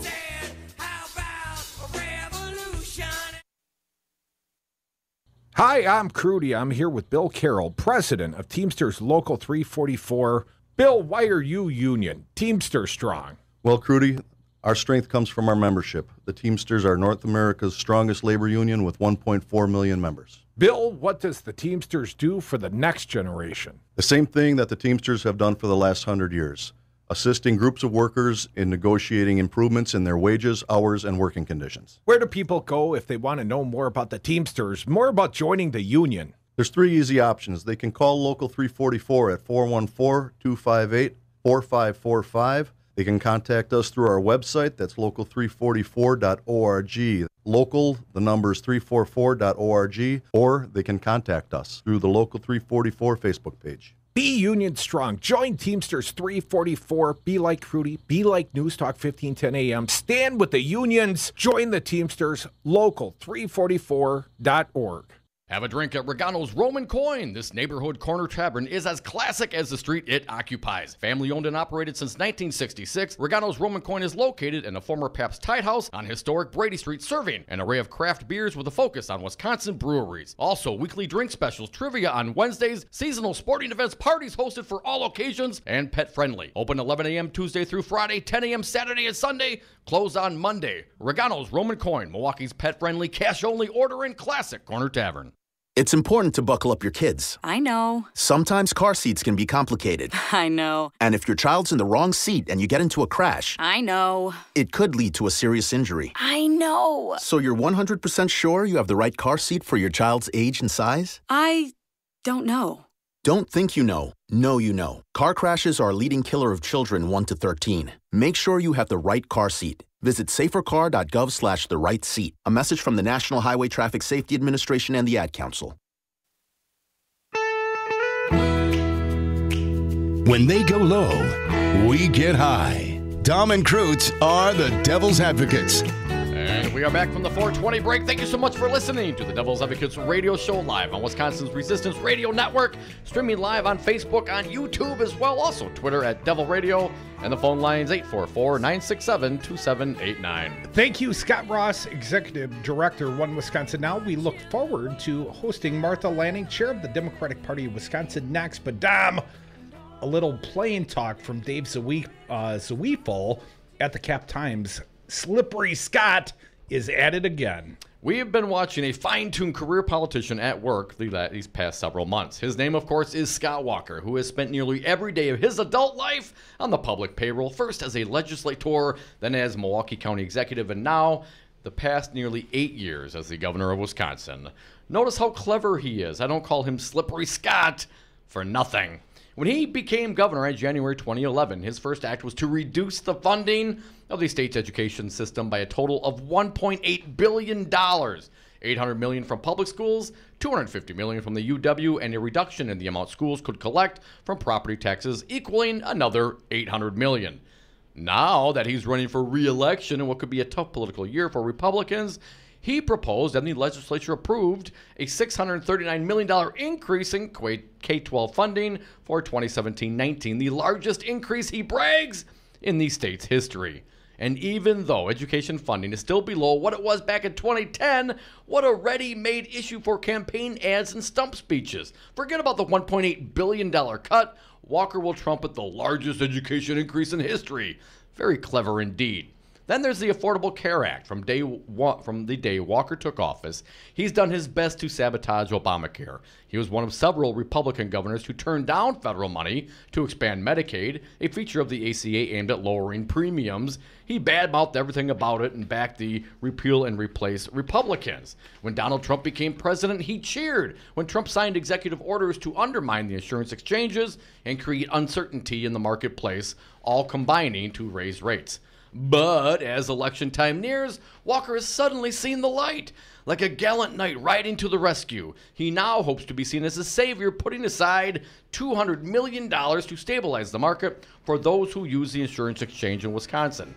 75% of the cost, incidentally, will be picked up by the federal government, which he found untenable only a few years ago. A clue to just how disingenuous Walker's newfound healthcare concern is underscored last month when our overly partisan Attorney General Brad Schimmel announced he's leading a group of 20 states that are suing to block in Obamacare entirely, arguing that it is unconstitutional. Schimmel had to get Walker's sign-off to include Wisconsin in the suit, meaning the governor claims to be shoring up Obamacare insurance exchanges while pushing the state to find a way to destroy Obamacare.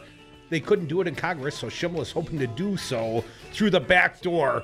But again, Walker stabilizing the insurance exchange will make good campaign ads. This is what a lifetime career politician does best. They know all the tricks to pull the wool over voters' eyes. The question is, will Wisconsin voters fall for Slippery Scott's tricks again? Hell no. Come back with us, Martha Lanning, party chair of the Dems right here in the great state of Wisconsin, live via phone. More Devil's Advocates. We ain't done yet.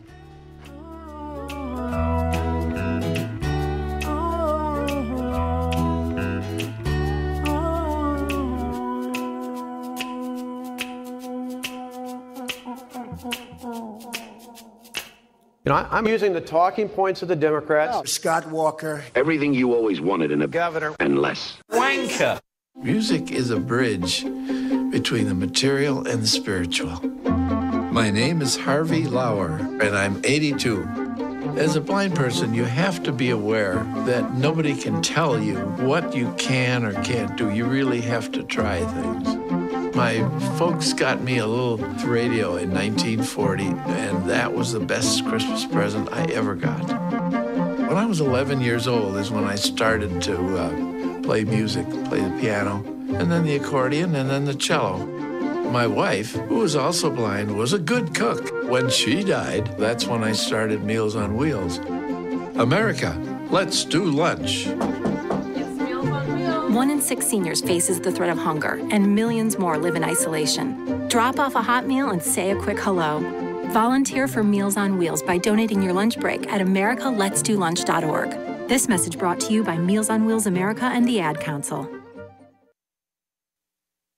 It's hard to dream when you're fighting for 15. This is Pizza Box Mike for Wisconsin's Resistance Radio. Check out fightfor15.org to get involved in the fight for 15. Do you own a rental property, or would you like to partner with a rental investment team? Call the pros you can trust at CCL Management. Rental expertise second to none, a general contractor on staff to direct repairs and improvements, and real estate brokerage services tailored to the small investor. If you're ready to invest in rental property or just need professionals to manage your real estate portfolio, call us, CCL Management, at 608-833-0009 or visit us on the web at cclmanagement.com. Hi, this is Brad Saug, owner of Zero Res Madison Carpet Cleaning. Zero Res is the best new technology in carpet cleaning. We have a patented process using empowered water, a high-tech process in which we force the water to act like soap. It doesn't want to stay in that state. It's jacked up and it's angry and it wants to hit the dirt and then it neutralizes. When we're done, all that's left in your carpet is just light moisture. In the end, you get the cleanest, greenest, healthiest carpet cleaning available. Call us at 848-9000. Zero Res. Spell it backward or forward. It's the right way to clean. Every hiring manager knows that a company is only as good as the people it's made from. So where do you find the best people? That may surprise you. Meet the grads of life. Young adults of unique determination and experience. An ideal fit for your company in an entry-level position, internship, or even mentorship. They might not have every qualification you typically look for, but they're exactly who your company needs. This is talent worth knowing about. Go to gradsoflife.org to learn how to find, cultivate, and train this great pool of untapped talent. Brought to you by the Ad Council and gradsoflife.org.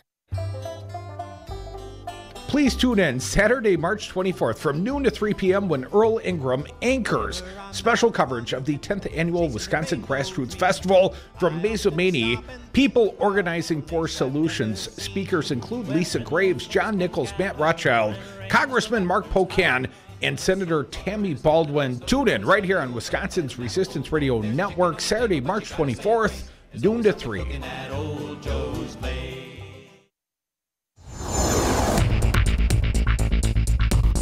For Wisconsin's Resistance Radio Network, I'm Stu Daniels with your headlines. The apartment building in Beaver Dam that was damaged by an explosion a week ago will be intentionally burned down on Wednesday.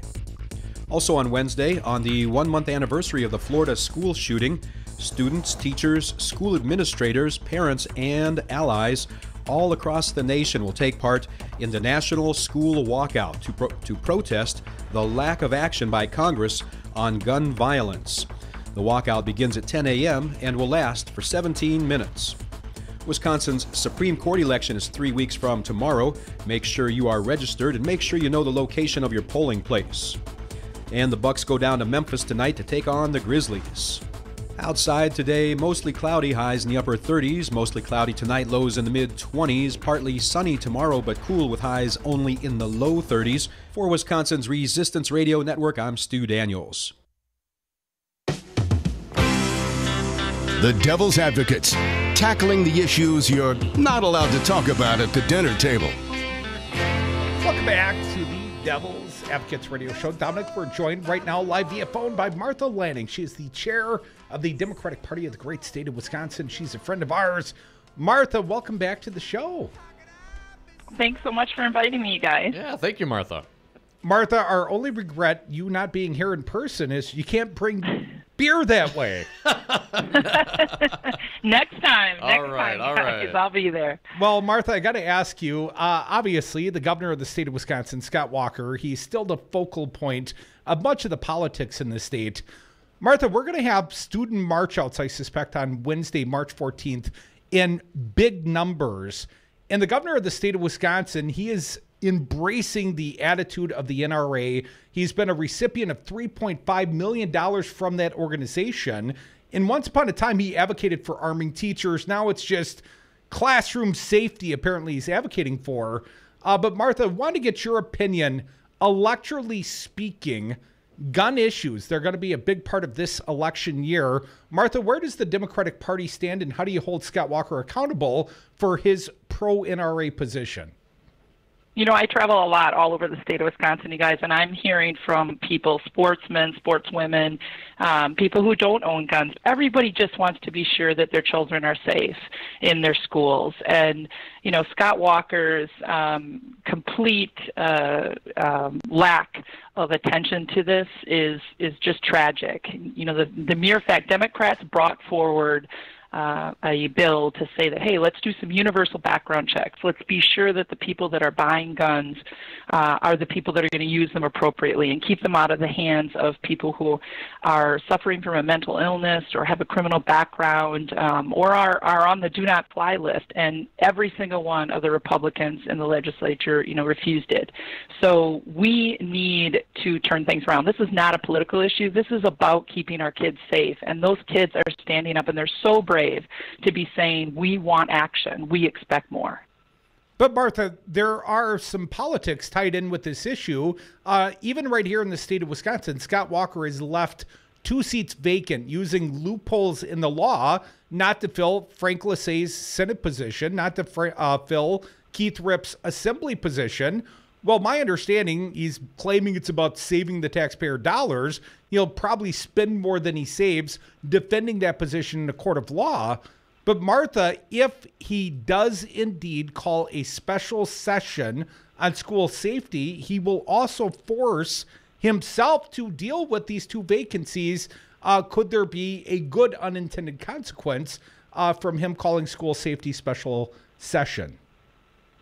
Well, I think the issue here is to get I mean, let's just make one point very clear. The only reason that Scott Walker's not filling those positions is because the Democrats had a landslide win in Senate District 10. He's running scared. So he is clearly breaking the law because of that, and that's why, there's a court case on this issue. I think what's really important is the people of Wisconsin want to know that their children are safe, and Scott Walker continues to play politics on every issue. I mean, he's just been a tragically horrible governor for our state, and we've seen it in so many cases. And our schools are really struggling, and he's, going to throw a few dollars at it now. But, I always laugh. I said, this really reminds me when my kids were little. My oldest came to me and said that she was so kind to her little sister because she traded her 3 pennies for a dime. And I'm like, wait a minute here. And that's exactly what Scott Walker's doing, is that he's trying to make people, he says that he cares about things, but he really doesn't. If he really cared about education and our kids, he would have been investing properly all along. If he really cared about our roads, he would have been investing in them so that we're not spending so much money to try to fix our crumbling roads now. And he's just over and over again let everybody in Wisconsin down, and it's time for a change. Well, Martha, I have no doubt it's time for a change, but electioneering, the way it works, Scott Walker can cut the educational budgets in the state of Wisconsin, K through 12 and the university system, $1.8 billion, second highest per pupil cut in the nation behind Alabama, I believe, Martha. But then when it's election year, he can turn around and put a third of that money back in, $600 million approximately, and he can claim the biggest increase in the history of the state of Wisconsin. Martha, he is the master of turning the circumstance to his advantage. A 2/3 cut in the educational budget somehow is an election year winner, or at least Scott Walker would like to think so. I don't believe that that's a winner. I think when you talk to people the number of communities all over the state of Wisconsin that have had to raise their own taxes to try to save their schools, the number of communities who have seen programs disappearing. When my kids were in high school, just in a couple years, we saw a tremendous change. We lost 100 teachers out of 700 teachers in the school district. Right now, schools are desperately trying to hire people, and it is very difficult because of the attack that Scott Walker and the Republicans put on teachers. I think the Senate District 10 win is a clear example that Wisconsinites are tired of pitting one Wisconsinite against another. We want to build thriving communities. We want to ensure that every child has an opportunity to work hard, and when they play by the rules, they should be able to get ahead. And, when we're talking about those issues and what we would do differently, instead of handing out huge tax breaks to corporations and the wealthiest people in our state, which, hey, by the way, that big tax break to manufacturers, have you noticed all the manufacturers leaving Wisconsin? We need to start investing in education so that those manufacturers and businesses have the workforce they need to succeed, and we need to be sure that our kids get that opportunity. And I'm very excited about the opportunity of Democrats to share their path forward and to turn things around. Martha, I've heard one or more of the Dem gubernatorial candidates advocate for shutting down the school choice program. We've obviously seen this program expand statewide. We are diverting hundreds of millions of dollars of the commons away from our constitutionally mandated public school system to these choice schools. Martha, does the Democratic Party have a clear platform stance on choice school? The Democratic Party has a very clear stance on we are for public education. We believe that every child deserves a quality education, and we have seen that these choice schools, these Wisconsin taxpayers paying for private schools is not working. They are not performing better than we are in our public schools, and we need to get back to focusing on what's important and being sure that we're using the tax dollars wisely, and that's by investing in our public schools and being sure that every child gets a quality education. Did you guys see the DeVos interview last night on 60 Minutes? It was something to be seen. We have featured some of the sound earlier today. She seemed ill-prepared by her choice school education to answer Leslie Stahl's questions, Martha. Well, we knew that she was ill-prepared to even be Secretary of Education, and now we clearly know just how ill-prepared, because the woman doesn't even visit schools that are struggling. What does that say to me? That says I don't care about those kids. All I care about is lining my own pockets with more private schools. And the taxpayers of Wisconsin are concerned about this. You know, when we're taking money that is supposed to go to our public schools and we're siphoning it off and giving it to private schools that aren't even being held accountable, that's a recipe for disaster. And we're seeing just how bad it can get.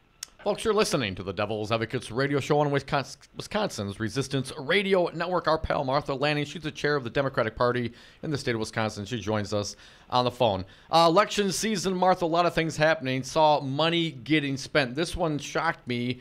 Illinois billionaire Dick Uihlein spending more than $24 million supporting Kevin Nicholson across several groups. That seems to be a lot of money. How does that compare with what the Dems are doing, and how do the Democrats compete with that kind of money? Well, I think the big issue here is this is an example, again, of just how far away politics have gotten to the people, and we need people to register to vote. We need you to come out and vote. We need you to be sure that you're picking someone who will represent you, because clearly these huge donors like the Uihlein believe that they are going to pick who our leaders are. Tammy Baldwin is out there fighting for us. She is putting forward legislation to go after insurance companies who are jacking up their price. She reached across the aisle and did that legislation with Senator McCain. That's the kind of leadership we want, somebody who's protecting and ensuring that people aren't being ripped off. She is, working to ensure that hedge fund companies don't come into the state of Wisconsin, buy up profitable companies and shut them down, taking all those good quality jobs away and leaving Wisconsinites short of what they deserve. And, in contrast, we've got to have this, billionaire sitting here pouring false information into our state for a candidate that doesn't even stand for his party's values. He's flip-flopping all over the place. So we need to continue to have Tammy Baldwin, a senator that works for the people and stands for Wisconsin. Martha, I think in some regards, like the kids leading the way on the gun issue, this is the Me Too movement now. This is 2018, a year of the woman in many regards. How important is this for the Democratic Party to embrace and engage women that might be fired up out there in the state of Wisconsin, maybe even independents, some who have not really maybe been involved before? What kind of outreach is the party doing to try and encapsulate some of that passion here in the state? Well, we have 18 people that are going to be on the ground very soon. We have 13 on the ground now, and we're hiring an additional group of people that are reaching out to all kinds of activists. If you have a group that is interested in helping elect people who care about education, public education for our kids, that want to ensure that every child gets an opportunity to succeed, that cares about creating living wage jobs, not just jobs that people have to go get 3 or 4 of them, but a job that really pays so that somebody can enjoy time with their family. We want to be sure that healthcare is affordable and that we're not having people who, get a diagnosis of cancer finding out that they also are going to have a bankruptcy. I mean, if these are things that you believe in, we'd love to hear from you, because we are connecting up with progressive Democrats all over the state of Wisconsin to reach out and to help them stay connected, to give them the information they need about legislators, Democratic legislators that are moving things forward. And when we do that, we know that this November will be turning our state blue again and bringing us back to working together to have thriving communities all over the state. Martha, we got a Wisconsin Supreme Court election on April 3rd. We know that Mike Skrinock, a Walker appointee, has the full embrace not just of the NRA, but the Republican Party here in the state of Wisconsin. Most recently, when Judge Rebecca Dallett was in studio with Dom and I, she said if offered, she would certainly accept the endorsement, any aid offered by the Democratic Party of the state of Wisconsin. Martha, is it your party's intent to endorse Rebecca Dallett and embrace her candidacy in this next election? Well, we know absolutely that Rebecca Dallett is the candidate that we would like to see in the Supreme Court. You know, Rebecca has a great history, several decades of standing up and helping our communities be stronger and safer. She has a great record of getting in there and being sure that we're fighting child abuse, human trafficking, sexual assault, domestic violence, you know, and in contrast, you know, Skrenik just appears to be taking money from the NRA. And even after this horrible tragedy in Florida, you know, it was disgusting to see, you know, his reaction, that he's bragging about the NRA and then seemed to be on radio silence. So we need to be sure that we have people in the Supreme Court that are going to be there to stand up for the values that we all believe in, and we strongly believe that that is Rebecca Dallett. Martha, I got one last question for you. If you had to choose an issue to sort of rally the troops around, would it be the Republicans' embrace of the NRA? Would it be the Foxconn? Would it be all the Scott holes out there in the roads? Is there a galvanizing issue, in the opinion of the Democratic Party, that rally the support and the candidates around? I think in Wisconsin, people are really looking for what are we going to turn things around so that we have thriving communities again, so that every parent can wake up and know that if their child wants an opportunity to succeed and is ready to work hard, it's there for them. People want to know that there's a path forward out of the mess that Scott Walker's created. And when you talk about Foxconn, you know, here's a man who wants to hand out billions of dollars to a foreign company in one corner of our state and leaving all kinds of entrepreneurs who could help their own communities left out, you know, dry, that they're not getting the kind of support that they need. You know, our roads are crumbling. People are totally disgusted by that. Healthcare is a concern for so many people. They want to know that it's affordable. The key to all this is Republicans have consistently had ideas on what we can do to move forward on all of those issues. And when you vote blue, you're going to be voting for the best interest of all Wisconsinites. And that's not what Scott Walker does. Our friend Martha Lanning, chair of the Democratic Party of Wisconsin. When next we talk, I hope you're bearing beer, Martha. I will be there, and we can enjoy. All right, we'll talk soon. Thank you for joining us today. Folks, we are the Devil's Advocates. Your calls always welcome here. 844-967-2789. I must have got lost somewhere down the line. I must have got lost. I must have got lost.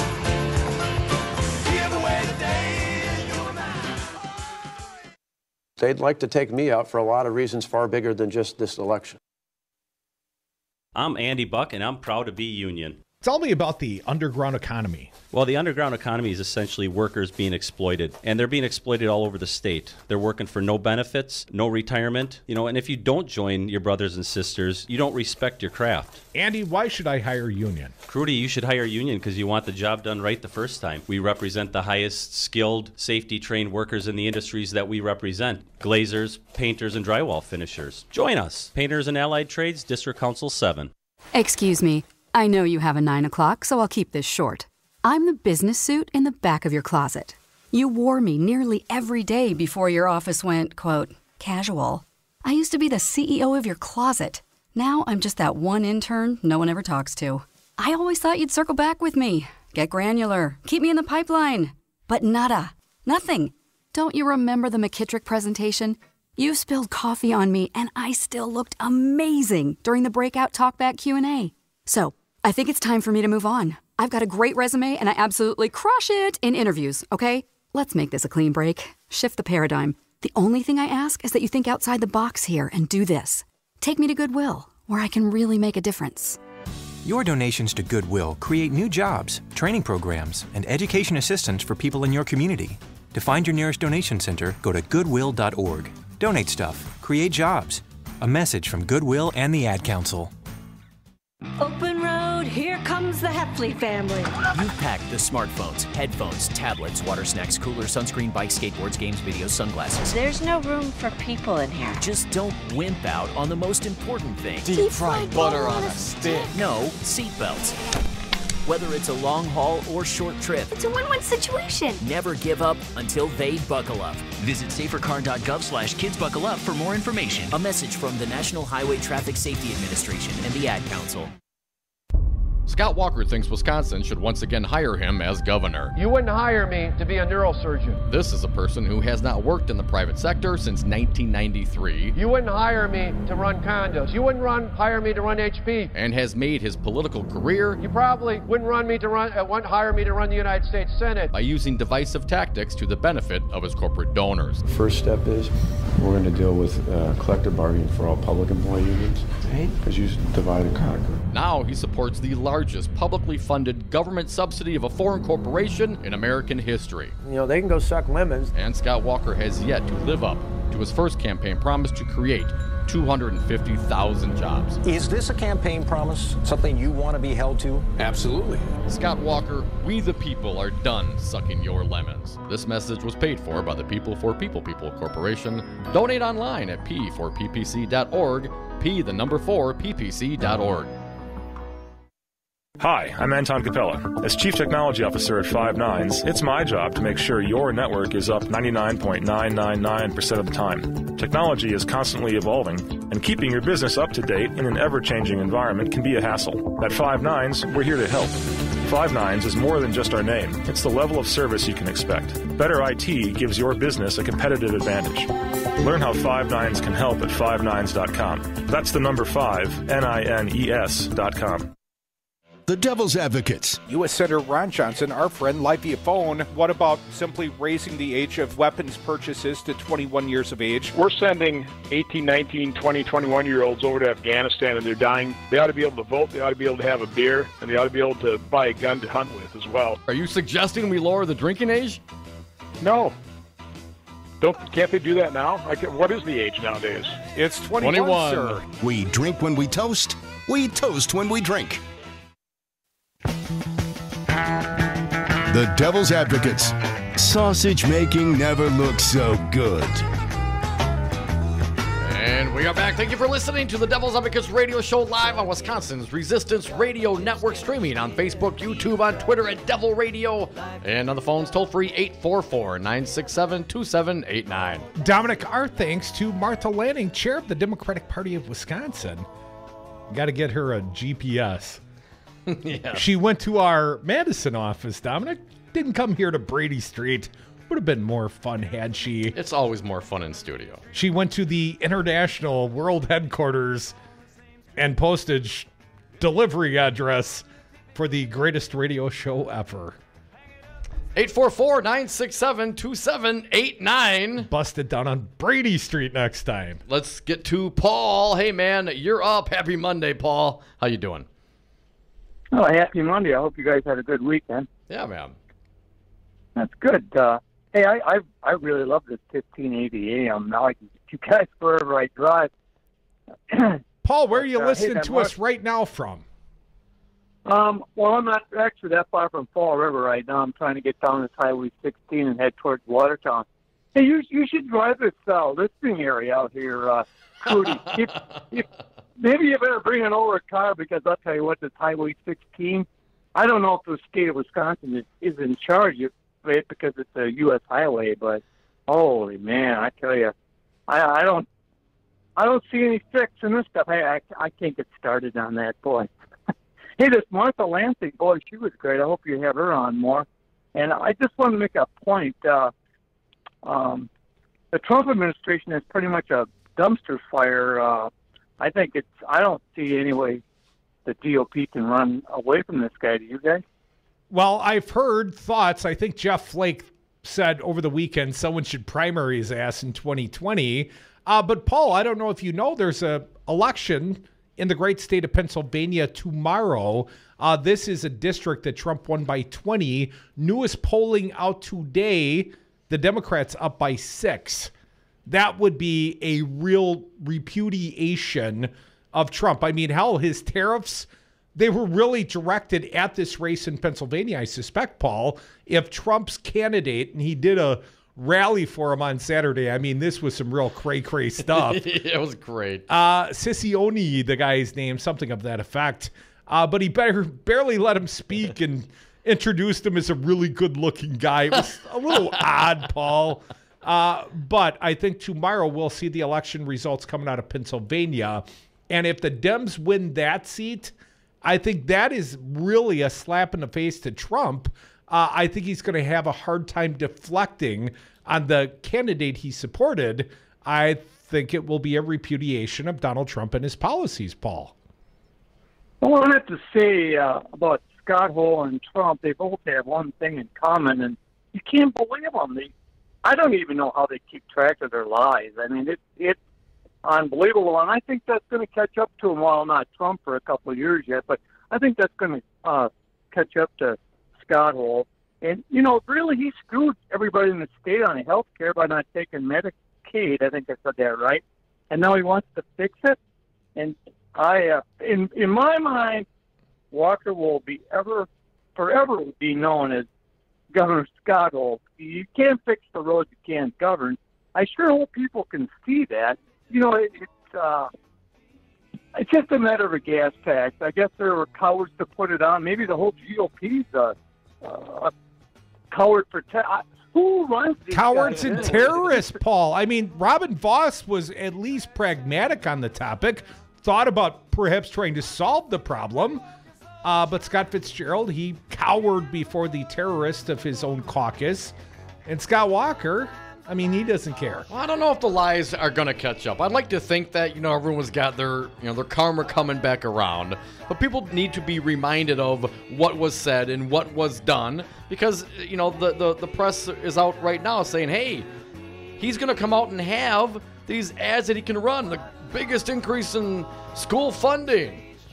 Hell, I'm going to stabilize the ACA markets. I am your savior. It's amazing to me how the Republicans, and Governor Scott Walker in this case, they tack to the progressive side when they feel like they're, have to reach out to the middle a little bit. That's where the people are, Dom. And I don't know, he can bumper sticker the rest. But I don't know how he's going to fill all the Scott holes between now and Election Day. Guys like Wisco Paul, he won't forget. Hopefully you won't forget either. Stick around. The Devil's Advocates turn to the Wisconsin Happy Hour. It starts right now. Come back with us. You're listening to the Wisconsin Resistance Radio Network, 1580, 1510 AM. I was on Zero Res Madison's Facebook page the other day, and they have almost 2,000 testimonials from local customers. Apparently, I'm not the only one stoked on how cool this company is. A green technology that actually works better and doesn't cost more, it's a no-brainer, I'm in. We are starting our own Devil's Advocates revolution to free your carpets from harsh chemicals and soaps. Call Zero Res today and ask for the Dom and Crute special 608-848-9000 or schedule online at ZeroResMadison.com. Zero Res, spell it forward or backward, it's the right way to clean. Have you outgrown your house? Are you sick of apartment living? Not ready to buy, but know you need to move? Hi, folks. This is Tom Hartman for CCL Management in Middleton. You should consider moving up to one of the finer rental homes CCL Management represents. Unique houses and condos, always clean. Most are pet-friendly. Visit cclmanagement.com today to find your new home. CCL Management, Dane County's premier leasing and property management company. Call CCL Management at 833-0009. That's 833-0009. Or visit cclmanagement.com today. Adopt US Kids presents Multiple Choice Parenting. You've messed up your daughter's haircut. Do you A, get spiritual? Mom, where's the mirror? Beauty is within. Oh. B, find the positives? Less time blow drying, more time texting? Or C, show empathy? Mom, you really don't have to. Twinsies! I kinda love it. You don't have to be perfect to be a perfect parent. Thousands of teens in foster care will love you just the same. For more information on adoption, visit adoptuskids.org. A message from the U.S. Department of Health and Human Services, Adopt U.S. Kids, and the Ad Council. Hey everybody, I'm Daryl Ingram of News Talk 1510 WRRD, Wisconsin's Resistance Radio, and I am the Director of Advertising and Marketing. The pride of our independent stands runs deep in all that we do here at the station. The thing that I know for sure is that you can count on the quality and independent production of client advertising, mirroring the quality and independence of our fine programming here at News Talk 1510. To learn more, contact me at 414-335-0851 or via email at daryl@newstalk1510am.com. You are listening to 1510 AM WRRD Waukesha, Milwaukee, and 1580 AM WTTN Columbus, Wisconsin's Resistance Radio.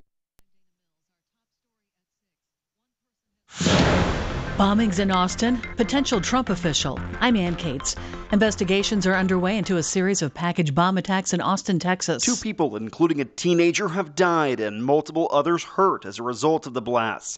Austin Police Chief Brian Manley says police are following all leads to find the person responsible and is asking the hundreds of thousands of visitors in Austin for the South by Southwest Festival to be vigilant. Then it's important for those that are here in Austin, that are here for the Spring Festival, to be aware of what's going on. Enjoy yourself, have a good time. There's no reason to believe that you are at any greater risk other than be aware. The FBI is in Austin assisting with the investigation.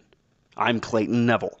CNN is reporting that conservative commentator Larry Kudlow is President Trump's choice to replace Gary Cohn as the new director of the White House's National Economic Council. Kudlow shares Cohn's opposition to steel and aluminum tariffs. The White House says President Trump hasn't abandoned previously expressed support for raising the age to purchase guns to 21. Press Secretary Sarah Sanders saying the administration wants to start with areas that have fewer political hurdles. He hasn't backed away from these things at all. As I just said, they're still outlined in the plan, but he can't make them happen with a broad stroke of the pen. You have to have some congressional component to do some of these things. I'm Karen Kafa.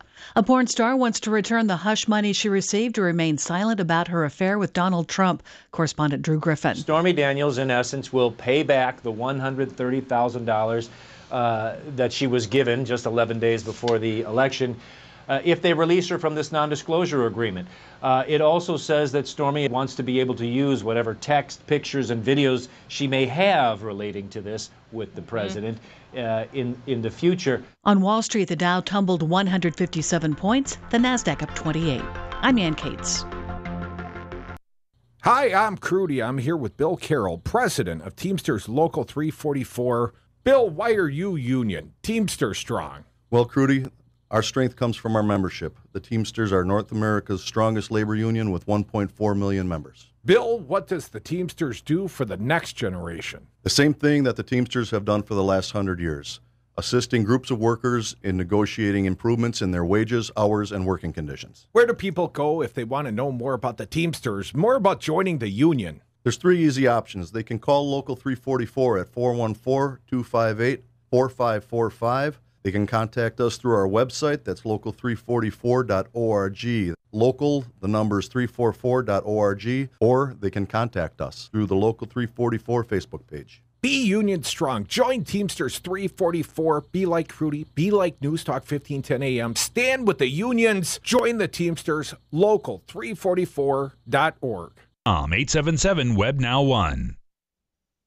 March Madness is big business for the sports books in Las Vegas, and 2 teams are the early betting favorites. Virginia and Villanova both have 6-1 odds to win college basketball's championship from William Hill, the operator of more than 100 Nevada sports books. The other number 1 seeds, Kansas and Xavier, have 10-1 and 12-1 odds respectively. Michigan State is also 10-1, while Duke is 8-1. North Carolina is the defending champion, and the Tar Heels are a 15-1 bet to repeat. As for the long shots, Maryland, Baltimore County, Cal State Fullerton, Texas Southern, Radford, LIU Brooklyn, and North Carolina Central each have 2,500 to 1 odds, meaning a $4 bet and a stunning champion would return $10,000. I'm Joe Ramsey. Jay-Z and Beyonce will be on the road again, announcing their stadium tour today. It kicks off Wednesday, June 6th in Cardiff, England. Jay-Z and Beyonce will stop in 15 cities in the UK and Europe before hitting 21 arenas in North America.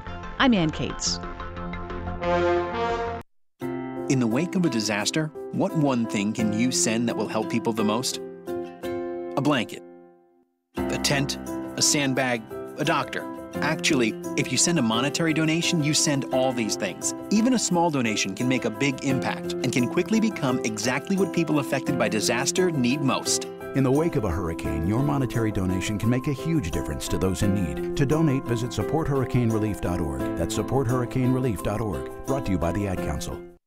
I got to tell you, so when I first moved to Green Bay to play football in 92, I had never been to Wisconsin. But the funniest thing I thought, you could not buy hamburger patties without a dollop of butter on them. Folks, just so you know, if you take a little bit of herb butter and put it in the middle of a patty and just kind of mold it around there, you get magic. I have one of my arteries right now. How much did you say you weighed? I'm gaining weight with my thoughts right now.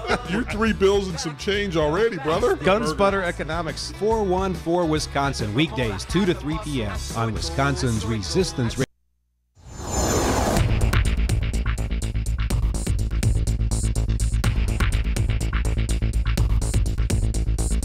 Good afternoon. It is 5:05 or 1510 a.m. WRRD, Wisconsin's Resistance Radio. My name is Brian Kelly. The apartment building in Beaver Dam that was damaged by an explosion a week ago will be intentionally burned down on Wednesday.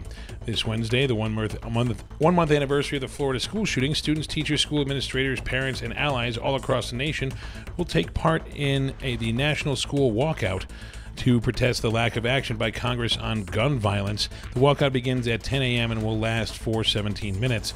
The Wisconsin Supreme Court election is 3 weeks from tomorrow. Make sure you are registered. Make sure you know the location of your polling place.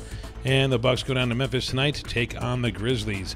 For 1510 a.m., WRRD and WTTN 1580, my name is Brian Kelly.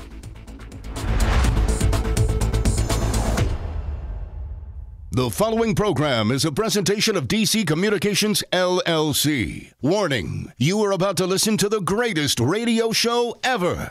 And due to contractual obligations and to shield our airwaves corporate licensees from any semblance of liability, responsibility, and gullibility, we must tell you the views represented on this show are not necessarily those of this station or its management. This radio show contains differing points of view on current political topics, and due to the nature of its contents, it should be heard by everyone. Thank you for listening. 3, 2, 1. Now live from the heart of liberal Wisconsin, where the political party is just beginning, welcome to the Devil's Advocate Show.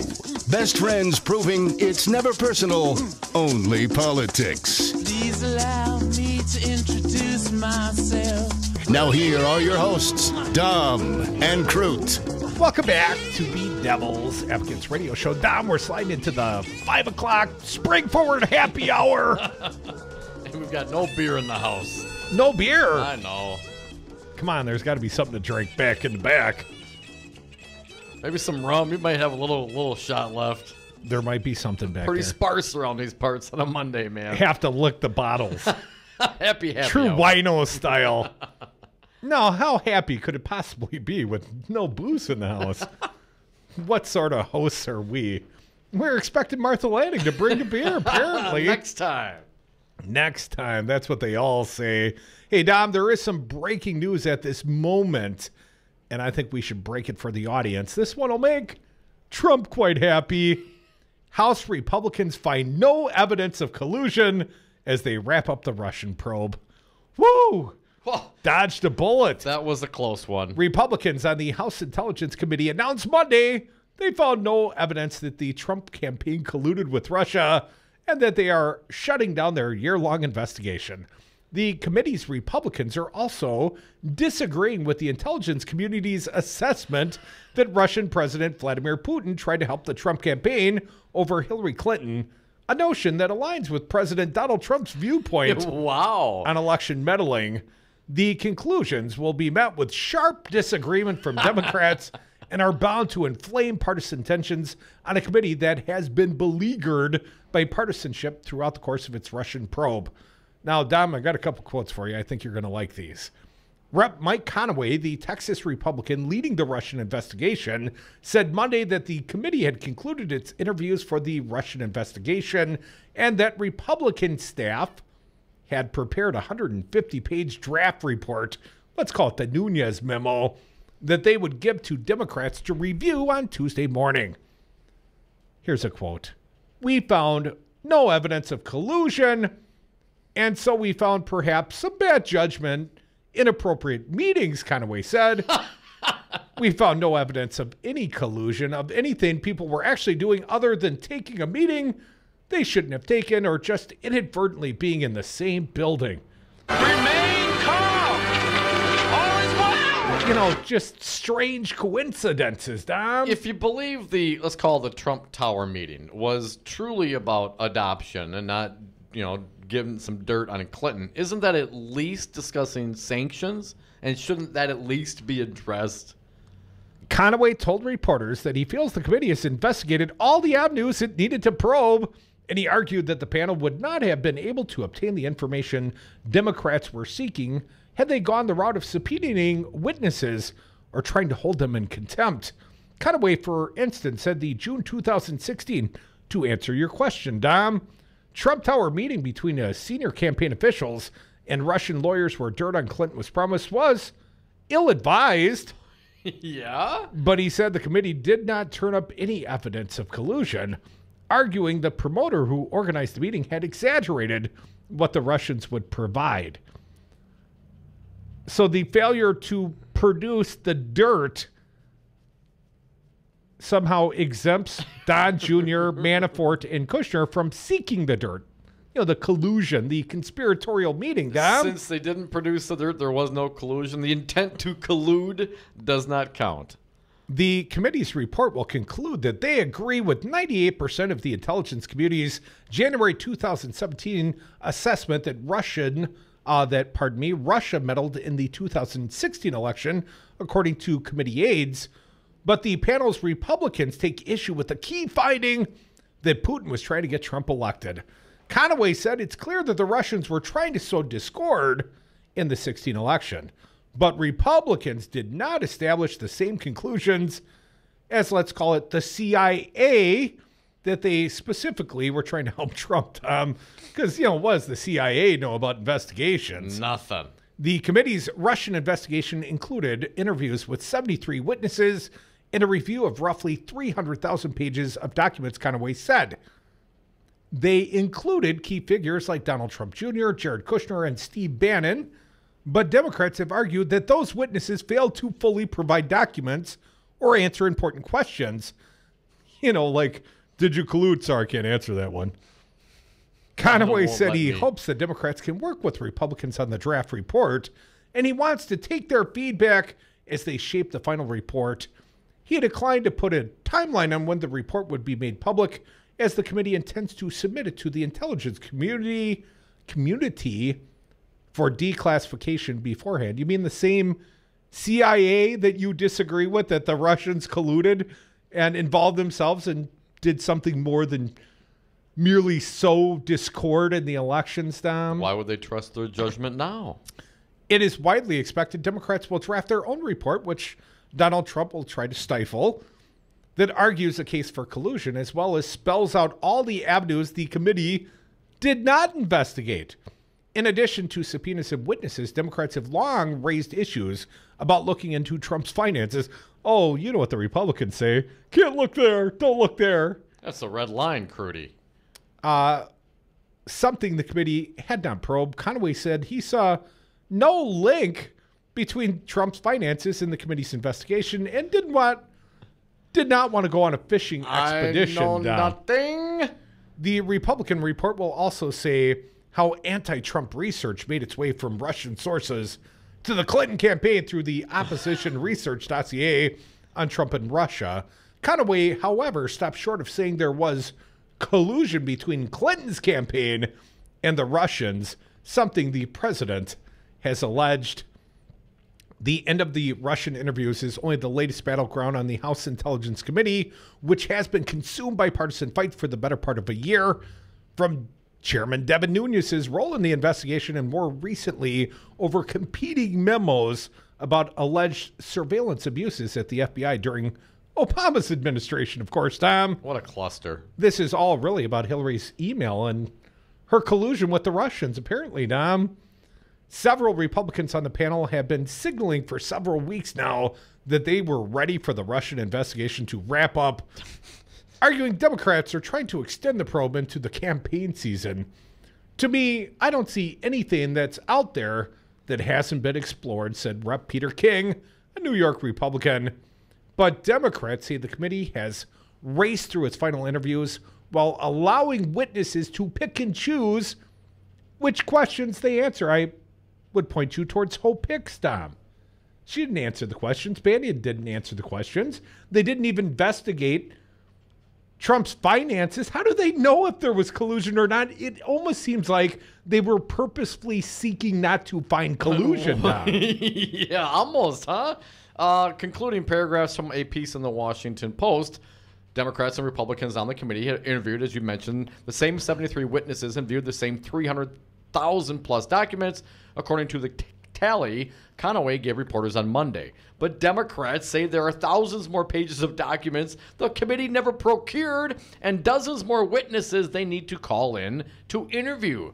Committee Democrats have also clamored for the panel to issue several subpoenas for witnesses who have either ignored the committee's request to appear or given incomplete answers during their interviews with the panel. Democrats have also warned Republicans against shutting down the panel investigation before Mueller's investigation is completed. But Conaway dismissed the idea of keeping the investigations open any longer, telling reporters that if Democrats expected him to sit around and wait with the expectation that something might happen, his answer is no. He also argued against using subpoena or stronger measures, such as contempt citations, to compel any more testimony from witnesses who have appeared before the panel but refused to answer questions related to their time in the administration, arguing that Trump might eventually want to invoke executive privilege. Can't investigate those points. Trump, might want to eradicate all that evidence, so don't look there. Here's what Conaway said. You use subpoenas when you think you can actually get something from them, and we're not particularly confident that the subpoena process will get us any more information that we had. We've interviewed everyone we think we need to interview. Democrats were not part of drafting the GOP's report, were not presented with a copy of the findings before Conaway addressed the press. Conaway told reporters that he would give committee Democrats a report on Tuesday for their comments. As you mentioned, he said that the report would likely not be released before April. All right, so see, investigation over, nothing to see. Move along, government back to regular order in the House. Now, how they can claim that this is a thorough investigation despite the fact they did not issue subpoenas, they did not hold those being questioned to actually answer the questions, they didn't look at the Trump finances. How do they consider this any sort of credible or thorough investigation, Dom? It seems like they stopped investigating. 73 people, 300,000 documents, couple of reports, and we're done. That's it. Nothing to see. Why do you keep asking questions? What about Bannon, Hope Hicks, Corey Lewandowski? This was like last week past. If you can't get the subpoena to get any more information than you already have, I mean, who cares if they have any respect for your body or government or process you have or legal process? Devin Nunes and Conaway, they have the power of subpoena. They could force this testimony. They could hold these questioned parties in contempt for failing to answer, and they did not even invoke executive privilege, is my understanding, just a phone call to the president from out in the hallway. Well, they might invoke executive privilege, Crudy, so why go through the process? I mean, aren't these the same Republicans who were just so distraught about the presidency of Obama having so much power, too much power in the executive branch, and then these guys are going to roll over under the thought or the threat, not even threat, the possibility of executive privilege? Dom, we had U.S. Senator Ron Johnson, and I would remind people there is an investigation, perhaps a more thorough bipartisan investigation going on the Senate side. But Rojo, he's got subpoena power himself, Dom, and I asked him, I think pointedly, how can you not be investigating the Stormy Daniels alleged hush money, the cover-up going on right now? How is that not relevant? The president is alleged to have paid off a porn star, broken campaign finance laws. A guy used his HELOC in a way that just stretches the imagination. There's no way that ever frickin' happened. And yet Ron Johnson, when questioned pointedly by yours truly, gave us the Sergeant Schultz. I see nothing. I know nothing. Well, that seems to be the attitude of Devin Nunes and the House Intelligence Committee, at least the Republicans thereon. And I would point out, the HISGAC chairman has like a 30-some page report on Hillary Clinton and her collusion with the Russians. Suggests you should read it, Crudy. Well, he's been investigating for 3 years, Dom. Benghazi. But no Stormy, and certainly no Trump finances and no collusion. I swear, I think Trump called Ron and said, Ron, let me tell you what I'm going to need from you, and that's a little cover fire, and probably called Devin Nunes as well. And Ron said that never happened. Well, he denied, but they've also denied Russian collusion, and I suspect when we see the final exam from Mueller We're going to find out plenty of collusion. Come back with us, Devil's Advocates Radio. We're in the midst of the Wisconsin Happy Hour. I hope you're happy. Join us on the phones, 844-967-2789. I think our side's been proven very strongly, and everybody's talking about it. And frankly, it should be discussed. Did you ask me a question? Well, I'm the only one here. Did you ask me a question? Well, then who the hell else are you talking to? Talking to me? I have no idea. I have no idea. But there's been no collusion, no obstruction, and virtually everybody agrees to that. I'm going to talk to you about that, Ron. If you have paid into your pension or any other retirement savings plan, we want you to come help us save your retirement savings. We are the Wisconsin-Milwaukee Committee of the National United Committee to Protect Pensions. Remember, a promise is a promise is a promise. Also come to receive important information straight from Washington, D.C. Updates on congressional activity, what other plans are being proposed, how best to support our cause, and the newly formed special committee. The meeting will be held Sunday, March 11th at the American Legion Post, located at 3245 North 124th Street in Brookfield, Wisconsin. Come help to protect the promise of our pensions, because broken promises mean broken lives. Once again, the meeting is at the American Legion Post, located at 3245 North 124th Street in Brookfield, Wisconsin, Sunday, March 11th. For more information, go to nucpp.org. That's nucpp.org. Paid for by the Wisconsin-Milwaukee Committee to Protect Pensions. Well, Jason, I've got to tell you, you're pretty much everything this company is looking for in an entry-level candidate. Great. Your resume isn't quite what we're used to, but you've got a fantastic work ethic. Thank you. And I'm impressed by how you carry yourself. So, should we talk about the job? What? The job? Oh, sorry. Yeah, I have no way of recruiting or even meeting you. This interview didn't happen. It may sound ridiculous, and that's because it kind of is. There's a huge pool of talent your company is missing out on. Meet the grads of life. Who are they? Talent worth knowing about. Young adults of unique determination and experience. An ideal fit for your company in an entry-level position, internship, or even mentorship. They might not have every qualification you typically look for, but they're exactly who your company needs. Man, we really could have used him. Don't miss out on a resource many innovative companies have already discovered. Go to gradsoflife.org to learn how to find, cultivate, and train this great pool of untapped talent. Brought to you by the Ad Council and gradsoflife.org.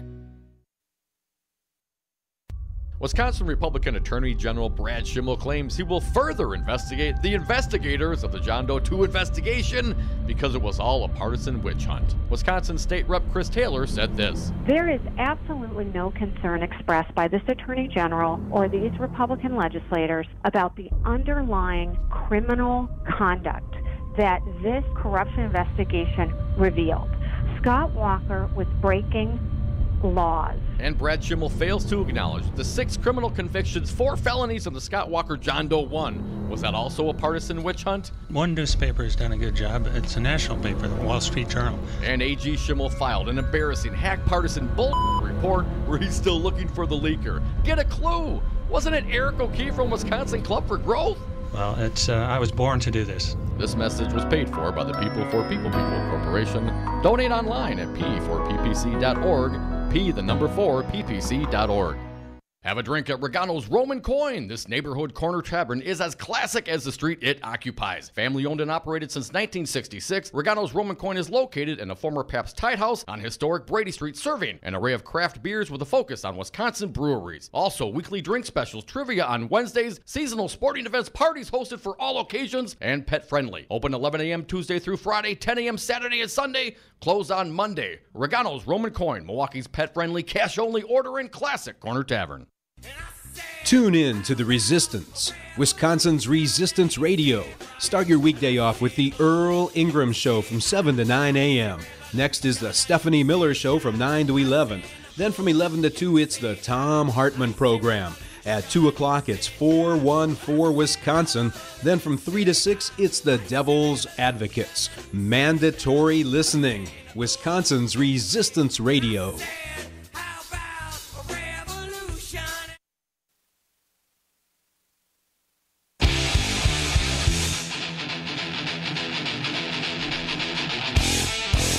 The Devil's Advocates. Rock and roll political commentary in a top 40 world. And we are back. Thank you for listening to the Devil's Advocates radio show on Wisconsin's Resistance Radio Network.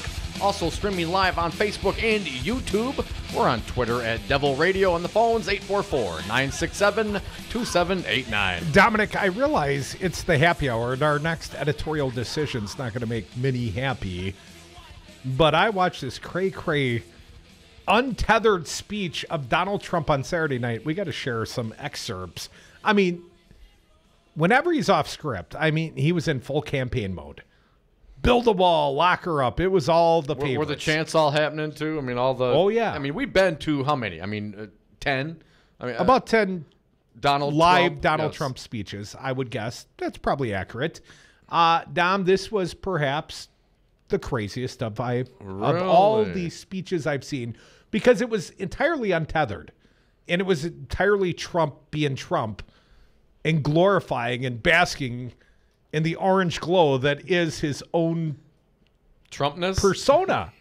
Trump is a huge fan of Trump. There was one point he talked about Pennsylvania awarding the 45th president of the United States. Not only was Trump speaking in third party, as a reporter at CNN pointed out, he was really speaking in fourth party. When you're floating fourth above person. The crowd, man, that's what happens. So anyways, it is perhaps a worthwhile endeavor in craziness. Yes. This is your president, people. # not my president. Donald Trump in Pennsylvania over the weekend, campaigning.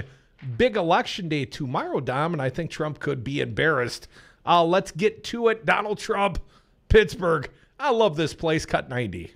I love this place. Hello, Pittsburgh. Hello, Pittsburgh. He loves Pittsburgh. Let's keep going. About North Korea, cut 91. Look, North Korea's tough. They're testing nuclear weapons.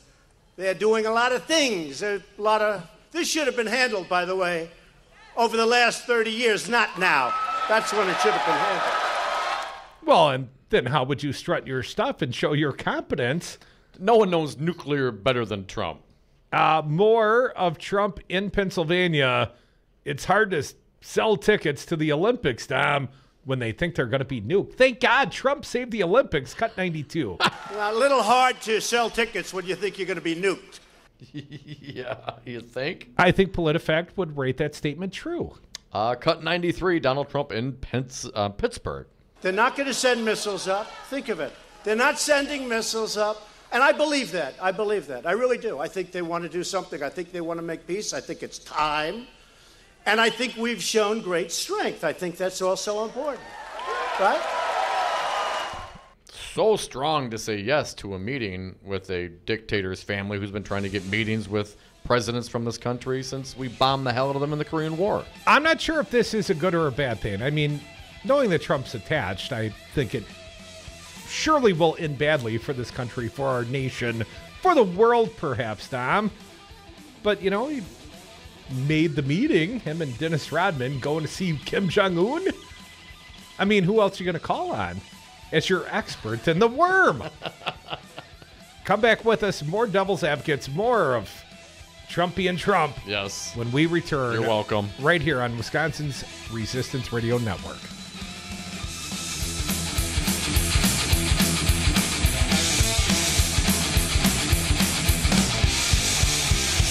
If I did a tenth of what she did, I would be in jail today. In the old days, we had mental institutions. Hi, this is Brad Saug, owner of Zero Res Madison Carpet Cleaning. Zero Res is the best new technology in carpet cleaning. We have a patented process using empowered water, a high-tech process in which we force the water to act like soap. It doesn't want to stay in that state. It's jacked up and it's angry and it wants to hit the dirt and then it neutralizes. When we're done, all that's left in your carpet is just light moisture. In the end, you get the cleanest, greenest, healthiest carpet cleaning available. Call us at 848-9000. Zero Res. Spell it backward or forward. It's the right way to clean. The Devil's Advocates. U.S. Senator Ron Johnson, our friend, live via phone. What about simply raising the age of weapons purchases to 21 years of age? We're sending 18, 19, 20, 21-year-olds over to Afghanistan, and they're dying. They ought to be able to vote. They ought to be able to have a beer, and they ought to be able to buy a gun to hunt with as well. Are you suggesting we lower the drinking age? No. Can't they do that now? What is the age nowadays? It's 21, sir. We drink when we toast. We toast when we drink. The bridge is out, and there are Scot holes everywhere. Come on. What's wrong with you? Listen to Wisconsin's Resistance Radio Network. Do you own a rental property, or would you like to partner with a rental investment team? Call the pros you can trust at CCL Management. Rental expertise second to none, a general contractor on staff to direct repairs and improvements, and real estate brokerage services tailored to the small investor. If you're ready to invest in rental property or just need professionals to manage your real estate portfolio, call us, CCL Management, at 608-833-0009 or visit us on the web at cclmanagement.com. 180 over 111, and I had a stroke. I couldn't speak or walk. 150 over 90, and I had a stroke. This is what high blood pressure sounds like. You might not feel its symptoms, but the results from a stroke are far from silent. Get back on your treatment plan or talk with your doctor to create a plan that works for you. Go to loweryourhbp.org. Head to toe, everything's changed. Brought to you by the American Stroke Association, American Medical Association, and the Ad Council. Adopt US Kids presents Multiple Choice Parenting. Your daughter just had her first breakup. Do you A, put yourself in her shoes? How could he do this to you? And for Sheila, she has split ends. B, console her. Oh, sweetie, this is going to happen a lot. 4, maybe 5 more times before you get married. C, take charge. Got to get this all straightened out. Give a little talking to, man, mano a mano. Hey, Steve! Is now a good time? No? Okay, no problem. Bye. Or D, help her find a new boyfriend. I know a great place to meet boys. The internet. Nice, single boys. Never mind. How about some ice cream? As a parent, there are no perfect answers. But you don't have to be perfect to be a perfect parent. Thousands of teens in foster care will love you just the same. For more information on how you can adopt, visit adoptuskids.org. A public service announcement from the U.S. Department of Health and Human Services, Adopt U.S. Kids, and the Ad Council. For Wisconsin's Resistance Radio Network, I'm Stu Daniels with your headlines. So far in Wisconsin's Senate race, the Koch brothers have spent more than $5 million, and groups funded by the owner of the Uline Corporation have spent more than $4 million to defeat Senator Tammy Baldwin. After years of complaints from Walker's Point residents about foul odors in the neighborhood, the Milwaukee Metropolitan Sewerage District says they will now repair a filter system at the treatment plant that has been out of commission for over 15 years. And this Wednesday, on the 1-month anniversary of the Florida school shooting, students, teachers, school administrators, parents, and allies all across the nation will take part in the National School Walkout to protest the lack of action by Congress on gun violence. The walkout begins at 10 a.m. and will last for 17 minutes. For Wisconsin's Resistance Radio Network, I'm Stu Daniels.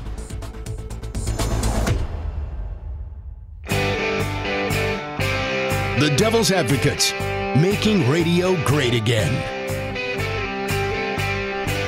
Welcome back to the Devil's Advocates radio show in the midst of the 5 o'clock happy hour.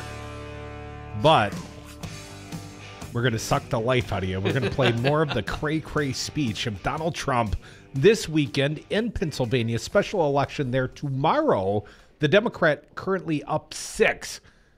And this was supposed to be a campaign stump event for the Republican candidate, Sacchioni, something of that sort. Now, was this a Trump-safe district, or went Trump by left? 20 the last time around. And currently, Dem up by 6, and the election is tomorrow.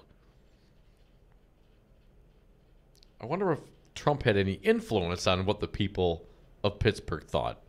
Well, they loved him, Dom. He, in fact, nominated himself to be president. Yes! For life! Cut 95, Donald Trump in Pennsylvania. I was joking. I was at a roast, actually. But I was joking, and I said, president for life, that sounds good. Maybe we're going to have to try it. Maybe we're going to... President for life. But I'm joking. I don't know. That crowd seemed to really like the idea of Trump being president for life. Well, Dom, they're sort of a pro-Trump crowd. You know, he dropped some tariffs just for this crowd. Hell, had to do it because, they're dumping steel, the crap steel, Cut 96. What we've done with the 25% tariffs for those guys that come in and dump their steel all over the place. And by the way, it's not good steel. You guys know what I mean. It's crap. It's crap. I should know. I used it to build Trump Tower. Nice. More of the President of the United States, his new campaign slogan. Oh, I cannot wait. You realize he is running for re-election. Cut 97, Donald Trump. Keep America great! Exclamation point. Keep America great. Because he's already won, Dom. He's already accomplished his goal. He made America great again. Oh. So now he's got to keep America great! Exclamation point. How's it going to work on a hat? The mega's going to go away? Well, it's all about merchandising, Dom. That's where the real money from the campaign's made. New red hats. More of Donald Trump talking about the Democrat. Well, he's a sham, Dom. Cut 98. Lamb the sham, right? Lamb the sham. He's trying to act like a Republican, so he won't give me one vote. Trying to act like a Republican. I hear that's what you're doing, Trump. Does he have to have a nickname for everybody? Yes, he does, Little Dominic. Big Crudy. Come on, man. I mean, is it like association? That's how you remember people's names? Well, I think it is a good device. If you want to mock your opponent, to demean your opponent, a little moniker always is a good thing. At some point, just ask Scotty Wanker. Don't you then, at some point, judge the person making those statements as a rational human being who doesn't walk around mocking every single person that I see or every single person that disagrees with me? Doesn't that reflect a little bit upon his character or lack thereof? Are you trying to reflect this statement upon my character or lack thereof? I'm just saying. Trump talking about the gerrymandered districts in the state of Pennsylvania. Of course, they were gerrymandered. 13 of 18 congressional seats in the state of Pennsylvania currently reside with the Republicans. The Pennsylvania Supreme Court has said redraw the maps. The U.S. Supreme Court wanted no part. This was a state constitution issue. And apparently they've reconfigured the maps a little more fair, a little less partisan, Dom. But Trump doesn't like that. He liked the partisan maps. Let's play it for the people. Cut 99, Donald Trump. They're doing a number in your state. You see what they're doing with the congressional districts. They're doing a number. And hopefully the United States Supreme Court will take that case because this is horrible what they've done. Yeah, it's terrible. They try to actually have districts that are reflective of, the population and the people choosing their legislators instead of the other way around. My understanding, Pennsylvania has more registered Dems than Republicans. I remind people, 13 of 18 congressional seats currently held by Republicans in that fine state. Let's skip around a little bit. Donald Trump talking about North Korea at the Olympics. Nice to see him there, right, Don? Cut 101. South Korea did a great job, and it was great to see North Korea going and participating, and there was a nice unity. It was really a nice thing. And the crowd cheers that. Why? Because Simple Don told them to. Well, yeah, it's a cult of personality, man. We've been to these things. It's a little creepy. What about is it Duarte that is the Philippines? Well, not only that, I think China also has a very anti-drug dealer policy, death penalty in place. Donald Trump musing about doing the same here in the great United States of America. Hell, if you're a drug dealer, Dom, and not Trump's drug dealer, but someone else's drug dealer, you might just deserve the death penalty. Cut 102.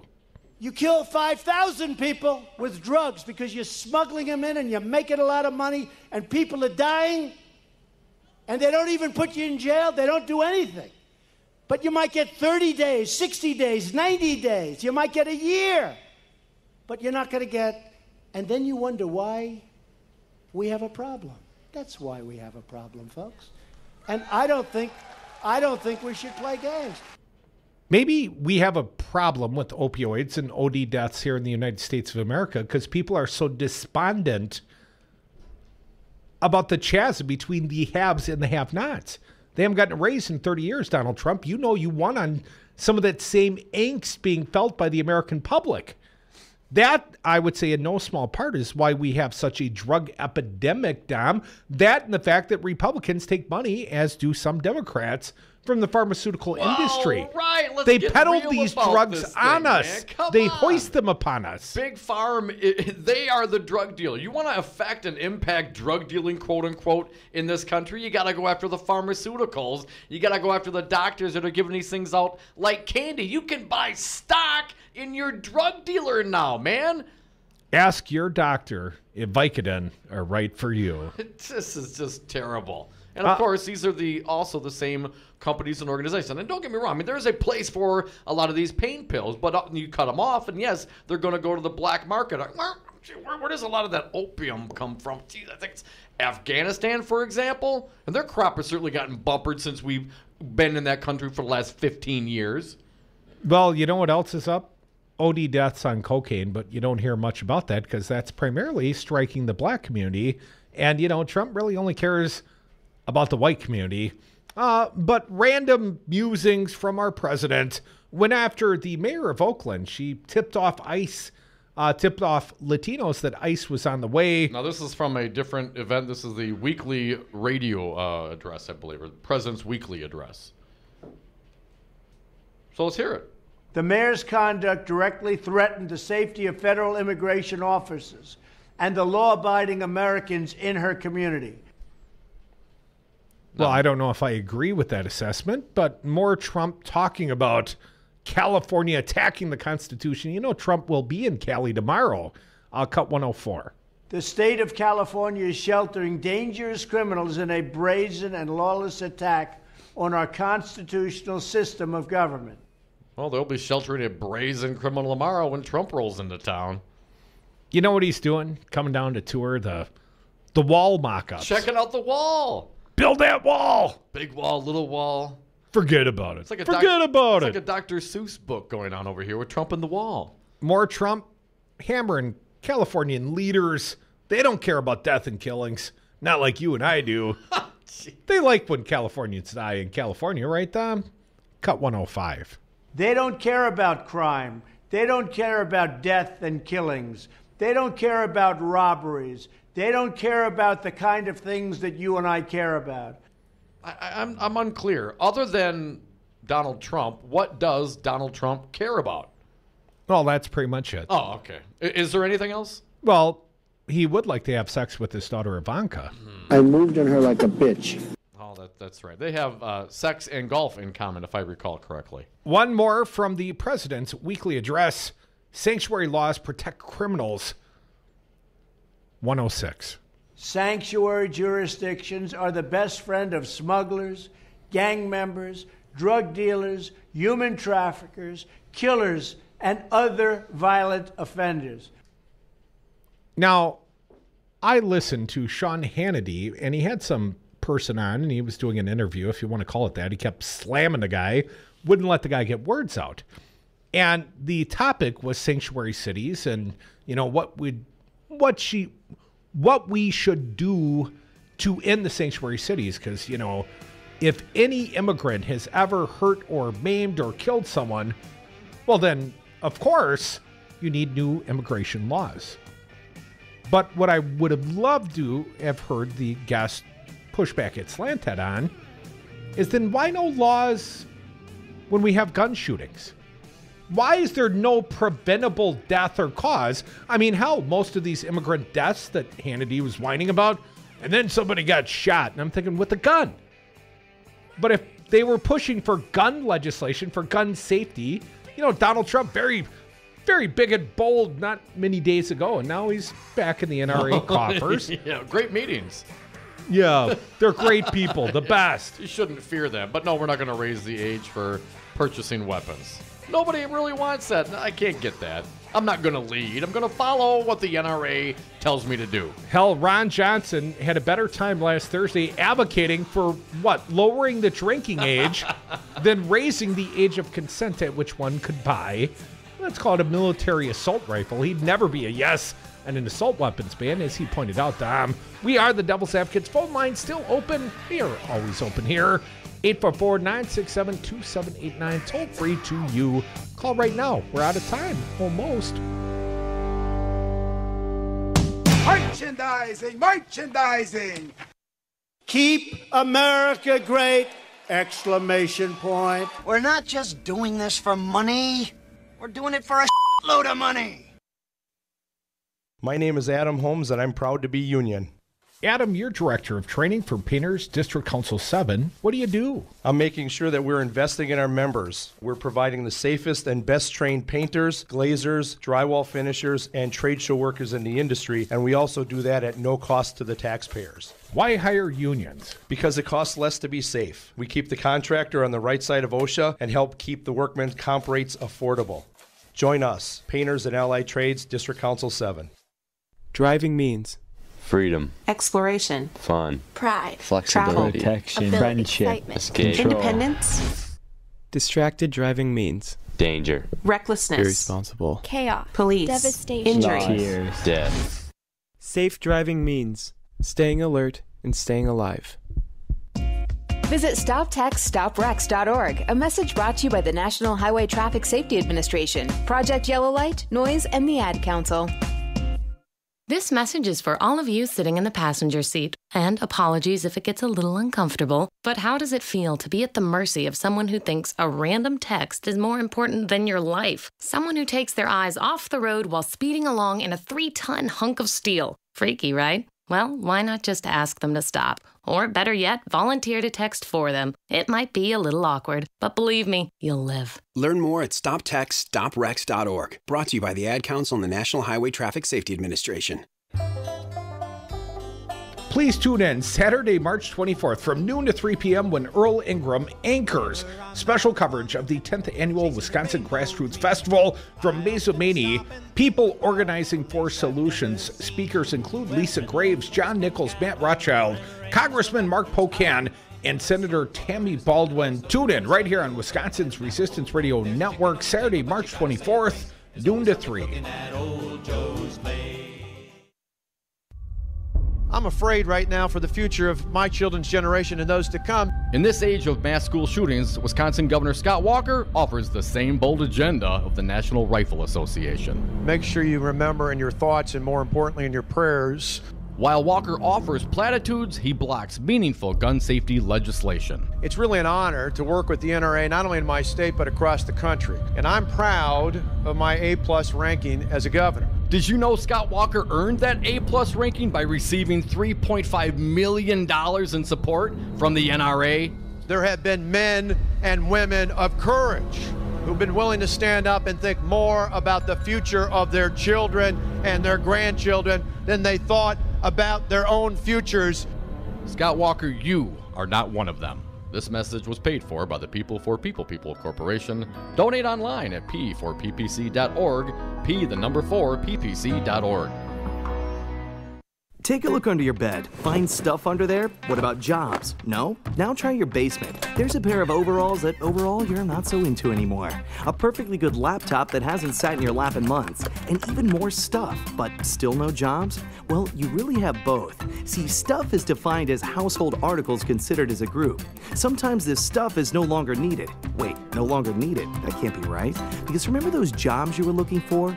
Those are really needed, and they're the stuff inside your stuff. Even inside that winter coat that moved with you to Phoenix. Our job is to unlock those jobs, and it starts when you donate your stuff to your local Goodwill. Here's how we do it. When you donate to Goodwill, we sell your stuff to provide job training for people right here in your community. So just by teaming up with Goodwill, you help create jobs. And isn't that worth parting with the leftover keytar from your 80s cover band? Goodwill. Donate stuff, create jobs. Find your nearest donation center at goodwill.org. A message from Goodwill and the Ad Council. The Devil's Advocates. Never personal, only politics. And we are back. Thank you for listening to the Devil's Advocates radio show on Wisconsin's Resistance Radio Network, streaming on YouTube, Facebook, or on Twitter at Devil Radio. Last segment of the day. If you got something to say, now is your chance. 844-967-2789. Dominic, we started this fine show talking about Stormy Daniels. She is offering to give the hush money back, $130K. Apparently, she'd like to have a conversation. The Trump administration, or at least his lawyers, would like to block her from appearing on 60 Minutes. That cat's probably out of the bag. A little too late to stop an interview that's already taken place. But, Dom, there was some implication. There's some speculation that there might be some still photos or possibly even some video of Trump getting busy. and as the American people, we need to see that. I mean, it might blind all of us. But do you think it'd be enough proof for the evangelical Christians that perhaps they had made a bad choice? I have no thought whatsoever that the evangelicals will rescind their support from this man. I mean, he gets a mulligan. We all knew he was raw dogging porn stars before we got him into office. So, it's a mulligan. Dom, there's a breaking story 1 hour ago. The Associated Press. Iowa Senate leader resigns. Well, there's also a video, Dom. Let me read briefly. Des Moines, Iowa, the top leader of the Iowa Senate resigned Monday after a website published video and photos showing the married lawmaker kissing a state house lobbyist. Majority Leader Bill Dix, that's a Republican, Dom, submitted a one-sentence resignation letter several hours after the liberal website Iowa Starting Line published its report about the Shell Rock Republican. Dix did not comment on the circumstances surrounding his resignation as majority leader and as a state senator, though Republican Senate President Jack Whitver alluded to the website's allegations in a statement. Here's what Whitver said about Dix. I believe he made the right decision for himself and for his district, but more importantly, I believe he made the right decision in the best interest of his family. It's all about the family, Dom. They're the family values party, right? Republicans in the GOP-controlled chamber plan to elect a new majority leader on Wednesday. The incident caps a swift response from Senate Republicans after Iowa Starting Line posted video and photos of Monday showing Dix and the women sitting together at a Des Moines bar. The video shows the two kiss. The website said the incident was recorded March 1st, and the woman was identified as a lobbyist for the Iowa League of Cities, an organization that seeks to sway legislators at the state capitol. Yeah. She did not respond to a request for comment. How hard do they try to sway the legislators at the state capitol? Well, Dom, this is not even the only Republican/conservative incidents of hypocrisy since the weekend, is it? Crudy, the wife of Fox News personality Jesse Waters, has filed for divorce after learning her husband had an affair with a 25-year-old producer working on his show. Had an affair or still having an affair, Dom? According to the New York Daily News, Noelle Waters, the mother of the couple's twin daughters, oh, what a cute family, filed for the separation back in October. The report states that the controversial host, who was briefly taken off the air by conservative network news for inappropriate comments about Ivanka Trump, admitted to the affair. In a simulated act of fellatio. That's what yes, Jesse Waters, referring to Ivanka, that's what he did with a microphone. Do you think he was really just implying to his producer, hey, show's almost over? I'll see you out back. Admitted to the affair at his place of employment. According to the New York Daily News, Waters, 39, went to his supervisors at the network and disclosed his relationship with associate producer Emma DiGiovine shortly after his wife filed papers. Within 24 hours of Jesse Waters voluntarily reporting to the Chief of Human Resources, now there's a job. Voluntarily reporting. Your wife catches you, and then you voluntarily report to work, hey, I'm having an affair on the company time, the company dime, and she's right over there. In November of 2017, that he was in a consensual relationship with a woman on his staff.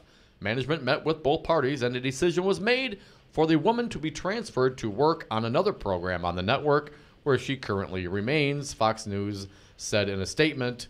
She's working for Laura Ingraham now. According to the report, Waters and DeGiovine are still dating. Aw. Is that what the kids call it now? They're dating. I'm dating my mistress. I'm dating my mistress on my staff. Well, the wife filed for divorce, Dom. Apparently, he voluntarily came forward and told everybody. Apparently, she's not as down for her husband dating the staff Wow. as he is. Jeez, shocking. Now, what's going to happen when we see the Trump video? You know there's a video. At this point, Stormy's getting ready to get paid $1 bajillion for the Trump video.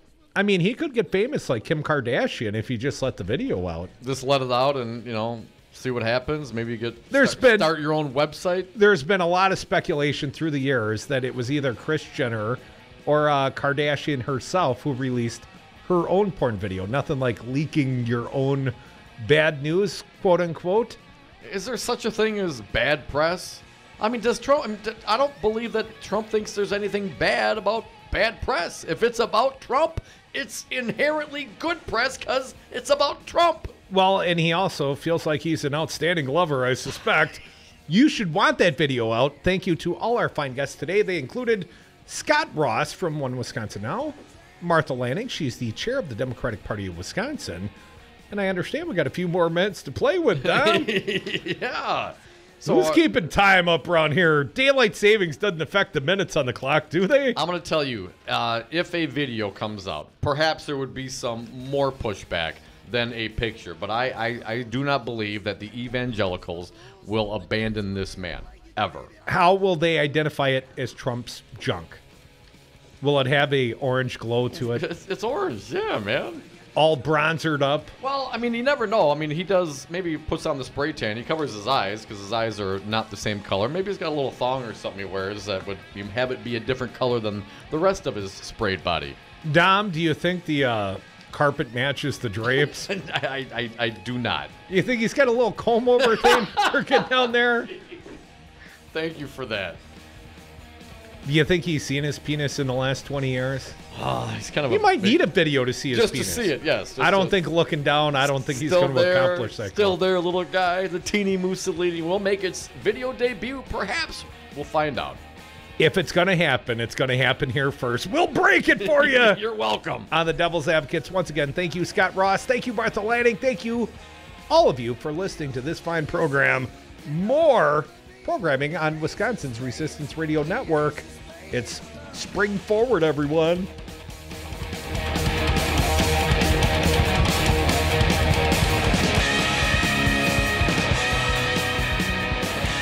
There's nobody that respects women more than I do. There's nobody more conservative than me. Nobody loves the Bible more than I do. There's nobody that understands the horror of nuclear better than me. A little hard to sell tickets when you think you're going to. Do you own a rental property, or would you like to partner with a rental investment team? Call the pros you can trust at CCL Management. Rental expertise second to none, a general contractor on staff to direct repairs and improvements, and real estate brokerage